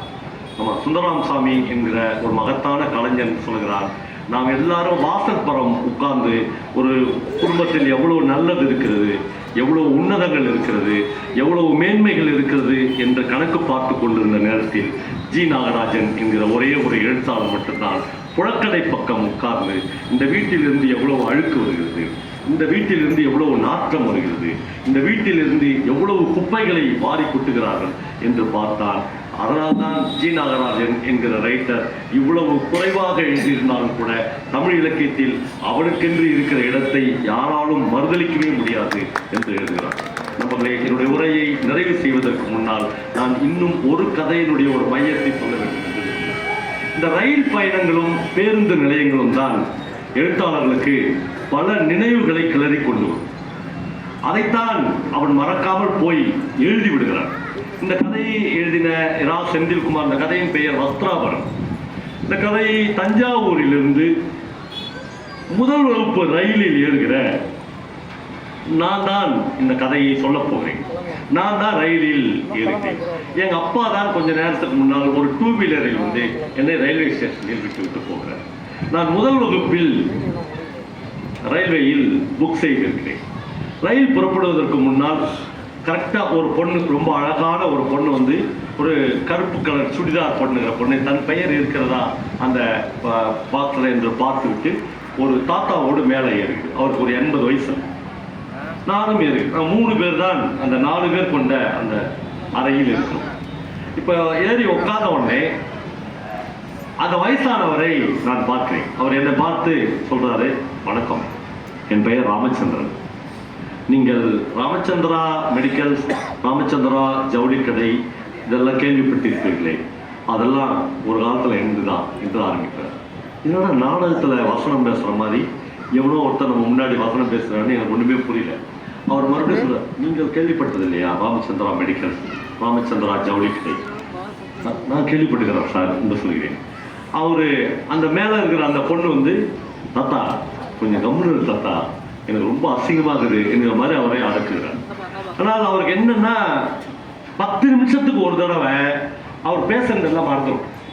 அப்படி ஒரு வியாதி இருக்கு. இப்போ இன்னொரு 10 நிமிடம் ஆன உடனே ஒரு டிடிஆர் வந்து இவர் தானே எல்லாம் செக் பண்ண உடனே அவர் சொல்ற, வணக்கம், என் பேர் ராமச்சந்திரன். நீங்கள் ராமச்சந்திரா மெடிக்கல்ஸ், ராமச்சந்திரா ஜவுளி கடை எல்லாம் கேள்விப்பட்டிருப்பீர்களே, டிடிஆர்ட்ட அதெல்லாம் ஒரு காலத்தில் இருந்துதான் ஓஹோ என்று வாழ்ந்த குடும்பம். நீங்கள் டிடிஆரா வேலை பார்க்குறீங்களா என்று கேட்கிறார். அவருக்கு புரிஞ்சிச்சு. அப்புறம் இது என் பேத்தி, அவள் வந்து MBBS MD படித்திருக்கிறார். அவள் வந்து மிகப்பெரிய ஒரு டாக்டரை காதலிக்கிறார். டிடிஆர்ட்ட மொத்த லைஃபையும் சொல்கிறார். நீங்கள் ரயிலில் போய் சேர்ந்துட்டிங்கன்னா மொத்த வாழ்க்கை வரலாறுகள் ஒரு 20 தெரிஞ்சுன்னு வந்துடலாம். 20 புத்தகம் படிக்கிற மாதிரி ஒரு பயணத்தின் போது அவ்வளோ பேர் அவன் வாழ்க்கையை ஃபுல்லாக அவங்ககிட்ட கொட்டுவான். ஆனால் தப்பி தவறி வாத்தியாருங்க இருக்கிற கம்பார்ட்மெண்ட்ல ஏறிடக்கூடாது. நானும் கொல்லவனும் மயிலாடுதுறையில் போய் அப்படி மாட்டோம். தெரியாத ஒரு வாத்தியாருக்கு ஃபோன் பண்ணி எங்களை வந்து பார்க்க சொன்னோம். அவர் வந்து எங்களை பார்த்தா சார் டேனிஷில் வேலை செஞ்சார். உடனே ஏண்டா அந்த விபரீத முடிவுக்கு நாங்கள் போனோன்னு ஆகிட்டோம். அவர் வந்து வணக்கம், என் பெயர் சண்முகம் அப்படின்னு ஆரம்பித்தார். இதே மாதிரி தான் ராமச்சந்திரன் மாதிரி. சரி நீங்கள் நல்லா இருக்கிறீங்களா, எனக்கு ஒரு வருஷத்துக்கு முன்னாடி ஹார்ட் ஆப்ரேஷன்லாம் நடந்துச்சு, அதில் போயிடுச்சிட்டிங்களா, ஏதாவது என்ன கேட்பாருன்னு நான் எதிர்பார்க்குறேன். அவர் எடுத்தோடனே ஆரம்பிக்கிறார். என் மனைவி இறந்து 13 வருஷம் ஆச்சு, அவங்களுக்கு ஒரு அரியர்ஸ் வரணும், நீங்கள் பயங்கர இன்ஃப்ளூயன்ஸ் ஆன ஆளுன்னு கேள்விப்பட்டேன், எப்படியாவது CO சொல்லி அந்த அரியர்ஸை வாங்கி கொடுத்துருங்க அப்படின்னு ஆரம்பிக்கிறார். அந்த அறையை விட்டு போகிறதுக்கு அவர் 1 மணி நேரம் ஆச்சு. 1 மணி நேரத்தில் 10 தடவை இதே மறுபடியும் சொல்கிறார். ஏண்டா காசு கொடுத்து சூனியம் வச்சுருந்தான்னு ஆயிடுச்சு. இந்த நினைவுகளில் மனுஷன் எங்கே பொருந்துறாலும் அதுலேயே இருக்கான், அதை விட்டு தவறவே மாட்டான். இப்போ அவருக்கே 50,000 ரூபாய் பென்ஷன் வருது, அவங்க ஒய்ஃப் ஒரு 30,000 ரூபாய் 80,000 ரூபாய் பென்ஷன் வருது, மக வீட்டில் இருக்காங்க, வசதியாக இருக்கிறாங்க. ஆனால் அவருக்கு வாழ்க்கையில் அந்த அரியர்ஸை எப்படின்னா வாங்கிக்கணும். அவர் அந்த அரியர்ஸை கையில் வாங்கிட்ட அடுத்த செகண்டே அவருக்கு இன்னொன்று ஞாபகம் வந்துடும். அப்புறம் சாவரவர்கள் அதை பார்க்குறவங்களா வணக்கம், என் பெயர் சண்முகம் அப்படின்னு ஆரம்பிப்பார். இப்போ இந்த ராமச்சந்திரன் மறுபடியும் இது சொல்லி நான் ரொம்ப ஷார்ட்டாக அந்த கதையை முடிக்கிறேன். இவர் மறுபடியும் என்னை பார்த்து வணக்கம், என் பெயர் ராமச்சந்திரன் அப்படின்னு சொல்லினேங்கிறார். அப்புறம் திடீர்னு எனக்கு ரொம்ப ஆச்சரியமாயிடுச்சு. அவர் சொல்கிறாரு, தம்பி நீங்கள் என்ன ஊர்லேருந்து வரீங்க? தஞ்சாவூர். தஞ்சாவூரில் எங்கே? கீழரத வீதி. கீழரத வீதியில் தான் எனக்கு சாம்பசிவம்னு ஒரு நல்ல நண்பன் இருந்தான். எங்கள் அப்பா ஒரே சந்தோஷம். அவன் அப்பயே பெரிய மிராசுதாரர் குடும்பத்தை சார்ந்தவர். வணக்கம், என் பெயர் ராமச்சந்திரன் மறுபடியும் ஆரம்பிக்கிறார். இப்போ எங்கள் அப்பா தான் சொல்கிறாரு. இன்னொன்று எங்கள் அப்பாவை பற்றிய ஞாபகங்கள் எல்லாம் எனக்கு கிளறி எழுதுகிறது. எங்கள் அப்பா தான் கொஞ்சம் நேரத்துக்கு முன்னாலே எனக்கு வந்து விட்டுட்டு போனார், அவரை இவரை சந்திக்க வைத்திருந்தால் எவ்வளோ சந்தோஷமாக இருக்கும் அப்படின்னு நான் நினச்சினேங்கிறேன். கொஞ்ச நேரத்தில் அவர் அங்கே மறந்துட்டார். மறுபடியும் இரவு 12 மணிக்கு ஏசி குளிர் தாங்காமல் எழுந்துச்சு பார்த்தா அவர் தூக்கம் வராமல் கண்ணை மூடி உக்காந்துக்கிறார். திடீர்னு என்னை கண்ணை முழிச்சு பார்க்குறாரு. அந்த பேத்தி தூங்கிட்டான். இப்போ அவர் என்னை பார்த்த உடனே வணக்கம், என் பெயர் ராமச்சந்திரன் மறுபடியும் ஆரம்பிக்கிறார். இப்போ என்னடா பண்ணுறது அப்படின்னு நான் யோசிக்கும் போது அவர் தன்னுடைய கதையை சொன்னாங்க. உங்களுக்கு தெரியல, ராமச்சந்திரா மெடிக்கல்ஸ் ஐயா எனக்கு தெரியும், நிரந்தரம் அதன் தரம் என்று ஊரே விளம்பரம் பண்ணிடுவோம் உங்கள் ஜவுளி கடை. ஆமாம், எங்கள் ஜவுளி கடையில் அந்த காலத்தில் 300 பேர் வேலை செஞ்சாங்க. 3 மாடி கட்டிடம், அது எல்லாம் ஒரு நொடியில் போய்விட்டதுன்னு சொல்கிறார். இவன் பயங்கர ஷாக்காக. ஒரு தலைமுறையில் நாம் பார்த்த ஒரு மிகப்பெரிய நிறுவனங்கள் நாம் பார்த்து கொண்டிருக்கும் போதே தரைமட்டமாகிவிடுமா? புல் பூண்டு முளைக்காமல் போய்விடுமா? அப்படி அழிந்து போற ஒரு மனிதனின் பிரதிநிதியா இந்த ஆளு என்று நான் கேட்கிறேன். என்ன ஆச்சு ஐயா என்று கேட்கிறேன். அவர் மறுபடியும் சொல்றார், தீபாவளி சமயத்துல சவுக்கு கட்டை மட்டும் 1 லாரி சவுக்கு கட்டையில கியூ கட்டி தான் ஜனங்க நிற்பாங்க. ராத்திரி பகல் எதுனே தெரியாத அளவுக்கு வியாபாரம் அப்படி நடக்கும். கடையை மூடவே மாட்டோம், ராத்திரி ஃபுல்லா வியாபாரம் நடந்து கொண்டே இருக்கும். அந்த சமயத்தில் தான் அந்த பேரடி வந்து விழுந்தது. என்னாச்சு ஐயா? என் பையன் எங்கள் கடையில் வேலை செய்கிற ஒரு பொண்ணை கூட்டின்னு வந்து இந்த பொண்ணை தான் கல்யாணம் பண்ணிக்க போகிறேன்னு எனக்கு சொல்கிறோம். அப்புறம் இல்லை தம்பி, நான் எப்படி அடுத்த நாள் வெள்ளை வேஷ்டி வெள்ளை சட்டை போட்டு நடக்கும்? பொருளாதாரம் தானே ஐயா பிரச்சனை. உங்கள்கிட்ட தான் அவ்வளோ பணம் இருக்குது, உங்கள்கிட்ட தான் அவ்வளோ வசதி இருக்குது, ஏன் அந்த பொண்ணை நீங்கள் ஏன் அந்த பையனுக்கு கட்டி இருக்கக்கூடாது என்று கேட்குறார். அப்படியே அந்த உரையாடல் முடிந்து போகுது. அதுக்கப்புறம் மறுபடியும் அதிகாலை 5 மணிக்கு தாம்பரம் வந்து விடுகிறது ரயிலில். இவன் போய் பல்லு விளக்கலான்னு போனால் டாய்லெட்டுக்கு முன்னாடி அவர் நின்று கொண்டிருக்கிறார். இவனை பார்த்து, தம்பி வணக்கம், என் பெயர் ராமச்சந்திரன், தஞ்சாவூரில் ராமச்சந்திரா மெடிக்கல்ஸ் ராமச்சந்திரா ஜவுளி கிடைக்கல. ஆமாம், எனக்கு கீழராஜ வீதியில் சாம்பசிவன் ஒரு நம்பர் தான். இவனுக்கு ஒரே பெருமிதமாக இருக்குது. ஏன்னா அப்பாவை பற்றிய பிம்பங்கள் இப்போதுதான் உடைந்து சமீப காலமாக 80 வயதில் அப்பா ஒரு நண்பனை போல இந்த பையன்கிட்ட பேச ஆரம்பித்தார். ஏன்னா இது ஒரு ஃபீடர், ஒரு நிலப்பிரபுத்துவ கேரக்டர் உள்ளால். அவர் பையன்லாம் கிட்டேயே சேர்க்க மாட்டார். டெய்லி அவருடைய 10 நண்பர்கள் வருவாங்க, எல்லாமே ட்ரிங்க்ஸ் சாப்பிடுவாங்க, புகைப்பார்கள். அப்படி ஒரு கொண்டாட்டமான வாழ்க்கையில் இருந்த அப்பா 80 வயதில் தான் தன் மகனை கண்டடைகிறார். அந்த பையனுக்கு ஒரே பெருமிதமாக இருக்கிறது அப்பாவை பற்றி. இப்போ இவன் அந்த ராமச்சந்திரன் ஐயா பார்த்துக்காரு, என்னதான் ஐயா ஆச்சு, ஏன் இப்படி ஒரு சாம்ராஜ்யம் சரிந்தது? அவன் கேட்குற, ஒன்றும் இல்லை, இன்னும் 2 நாள்ல தீபாவளி, வியாபாரம் அப்படியே பிச்சு உதறது. ஒரு கட்டத்தில் நான் ரொம்ப டயர்டாகி பணக்கட்டெல்லாம் எடுத்துன்னு வீட்டுக்கு வந்துட்டேன். என் பையனை நீ பார்த்து முடிச்சுன்னு வா என்று சொல்லிவிட்டு வந்துட்டேன். உடனே ஒரு 1 மணி நேரம் 2 மணி நேரத்தில் எங்கள் கடையிலேருந்து ஆட்கள் ஓடி வந்து, கடை தீப்பத்தி எரியுது என்று சொல்கிறார். நான் ஓடி பார்க்கும்போதெல்லாம் ஒன்றும் எரிஞ்சுலாம் முடியல. ஆனால் எல்லாம் அடைச்சிட்டாங்க, கீழே இந்த டெய்லர்லாம் போய் அடைச்சிட்டாங்க. நான் மேலே ஏறி போய் பார்த்தால் ஒரு கறிக்கட்டையாக, ஒரு காலத்தில் இந்த கடையிலிருந்து தான் கிருஷ்ண பரமாத்மாவுக்கு வஸ்திராபரணத்துக்கு லாரி லாரியாக நாங்கள் துணி கொடுத்தோம். அவ்வளவு துணி கொடுத்த இந்த ராமச்சந்திரா டெக்ஸ்டைல்ஸுடைய ஓனருடைய பையன் உடம்பில் ஒரு ஒட்டு துணி இல்லாமல் ஒரு கறிக்கட்டையாக எங்கள் ஜவுளி கடையிலேயே விழுந்து கிடந்தார். அவன் கொளுத்தினான். அந்த பொண்ணை நான் வேலையை நிறுத்திட்டேன். அந்த அவமானம் தாங்க முடியாமல் அந்த பொண்ணை கொளுத்தின்னு செத்து விட்டார். அதோடு அந்த சாம்ராஜ்யம் எல்லாமே விழுந்தது. நான் அதோட என் பொண்ணு வீட்டுக்கு போயிட்டேன். கடை என்னாச்சு, காட்சி என்னாச்சு, சொத்து என்னாச்சு, சுகம் என்னாச்சு, எதுவும் இல்லை. என் பெயர் ராமச்சந்திரன் என்று மறுபடியும் ஆரம்பிக்கிறார். இப்போ எனக்கு ஒரு கேள்வி இருக்கு. இவ்வளவு துன்பப்பட வேண்டிய நீங்கள் ஏன் அந்த பொண்ணை கல்யாணம் பண்ணி இருக்கக்கூடாது? அது ஒரு ஜவுளி கடையில் வேலை செய்கிற பொருளாதாரத்தில் குறைந்த பெண் என்பதாலா, இல்லை வேற ஜாதி என்பதாலா? எல்லாவற்றையும் நான் அவர்கிட்ட தைரியமாக கேட்க, பேத்தி இல்லை, அவள் அங்கே தூங்கிக் கொண்டிருக்கிறார். அவர் சொல்றார், தம்பி அதெல்லாம் இல்லை, அப்படியெல்லாம் நான் நினைக்கவே இல்லை. ஜாதியை பற்றி நான் கவலைப்படவே இல்லை, பொருளாதாரத்தை பற்றி நான் கவலைப்படவே இல்லை. கீழத்தெருவில் என்னுடைய நண்பன் சாம்பசிவன் இருந்தார்ல, அவருடைய கீப்போட பொண்ணு அவன். அந்த பொண்ணை என் பையனுக்கு எப்படி கட்டுறது என்று தெரியாமல் தான் நான் அந்த காதலை எதிர்க்க வேண்டியதாகிவிட்டது. வணக்கம், என் பெயர் ராமச்சந்திரன் என்று தொடர்ந்து கொண்டே இருக்கிறார். நண்பர்களே, உங்களுடைய அற்புதமான கதாபாத்திரங்கள் ரயிலடியில், பஸ் நிலையத்தில், தெரு ஓரத்தில், பஸ் ஸ்டாண்டில், எங்காவது ஒரு இடத்தில் உங்களை பற்றி பேசிக்கொண்டும் பார்த்து கொண்டும் வாழ்ந்து கொண்டும் இருப்பார்கள். ஒரு வகையில் இலக்கியம் இவர்களைத்தான் கோருகிறது. நான் இப்போது ஒரு 3 நாளுக்கு முன்னால் ஒரு இறையியல் கல்லூரியில் ஒரு 200 ஃபாதர்கள் மத்தியில் பேசினேன். அவர்கிட்ட ஒரு டைட்டில் சொன்னேன். ஸ்டீனேசன் என்கிற ஒரு கவிஞருடைய ஒரு பிரமாதமான டைட்டில் இருக்கிறது. இயேசு நடு இரவில் ஒரு இளம் பெண்ணை சைக்கிளில் அழைத்து போகிறார் என்று ஒரு கவிதை சொன்னேன். அந்த 200 ஃபாதர்களும் கைத்தட்டினார். ஆனால் ஒரு வகையில் இந்த வரியை சரியாக புரிந்து கொள்ளாத ஒரு ஃபாதரால் கைத்தட்டவே முடியாது. நான் சொன்ன ஒன்றுமே இல்லை. நடு இரவில் பஸ்ஸை தவறவிட்ட, பேருந்தை தவறவிட்ட ஒரு பெண்ணை யாரோ ஒரு மனிதன் பத்திரமாக தன்னுடைய சைக்கிள் கேரியரில் வைத்து ஒரு அந்த பெண்ணின் கிராமத்திற்கு அழைத்து போய் கொண்டிருக்கிறான். அவன்தான் இயேசு என்று சொன்னான். இயேசு என்பவன் கடவுளாக மட்டும் இருக்க முடியாது. இயேசு என்பவன் சர்ச்சில் மட்டும் இருக்க முடியாது. இயேசு என்பவன் தொழுகைக்குரிய ஒரு மனிதன் மட்டும் இல்லை. யாரோ ஊர் பேர் தெரியாத ஒரு பெண்ணை சைக்கிளில் அழைத்து போகிறவன் என் வாழ்க்கையில் இயேசு. யார் என்று தெரியாத சுந்தராமசாமியுடைய ஒரு கவிதை இருக்கிறது.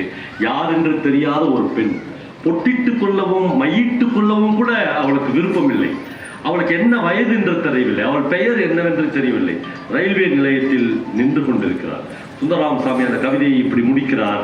அந்த பெண்ணின் நீட்சி தான் நான், அவள் கண்ணீரின் நீட்சி தான் நான், அவளுடைய துக்கங்களின் வார்த்தை தான் நான். யாரென்று தெரியாத அந்த பெண்ணை பற்றி புரிந்து கொண்டு என்றைக்காவது ஒரு நாள் நான் ஒரே ஒரு கவிதை எழுதினால் இந்த உலகத்தின் மகத்தான கவிதை அதுதான். நன்றி.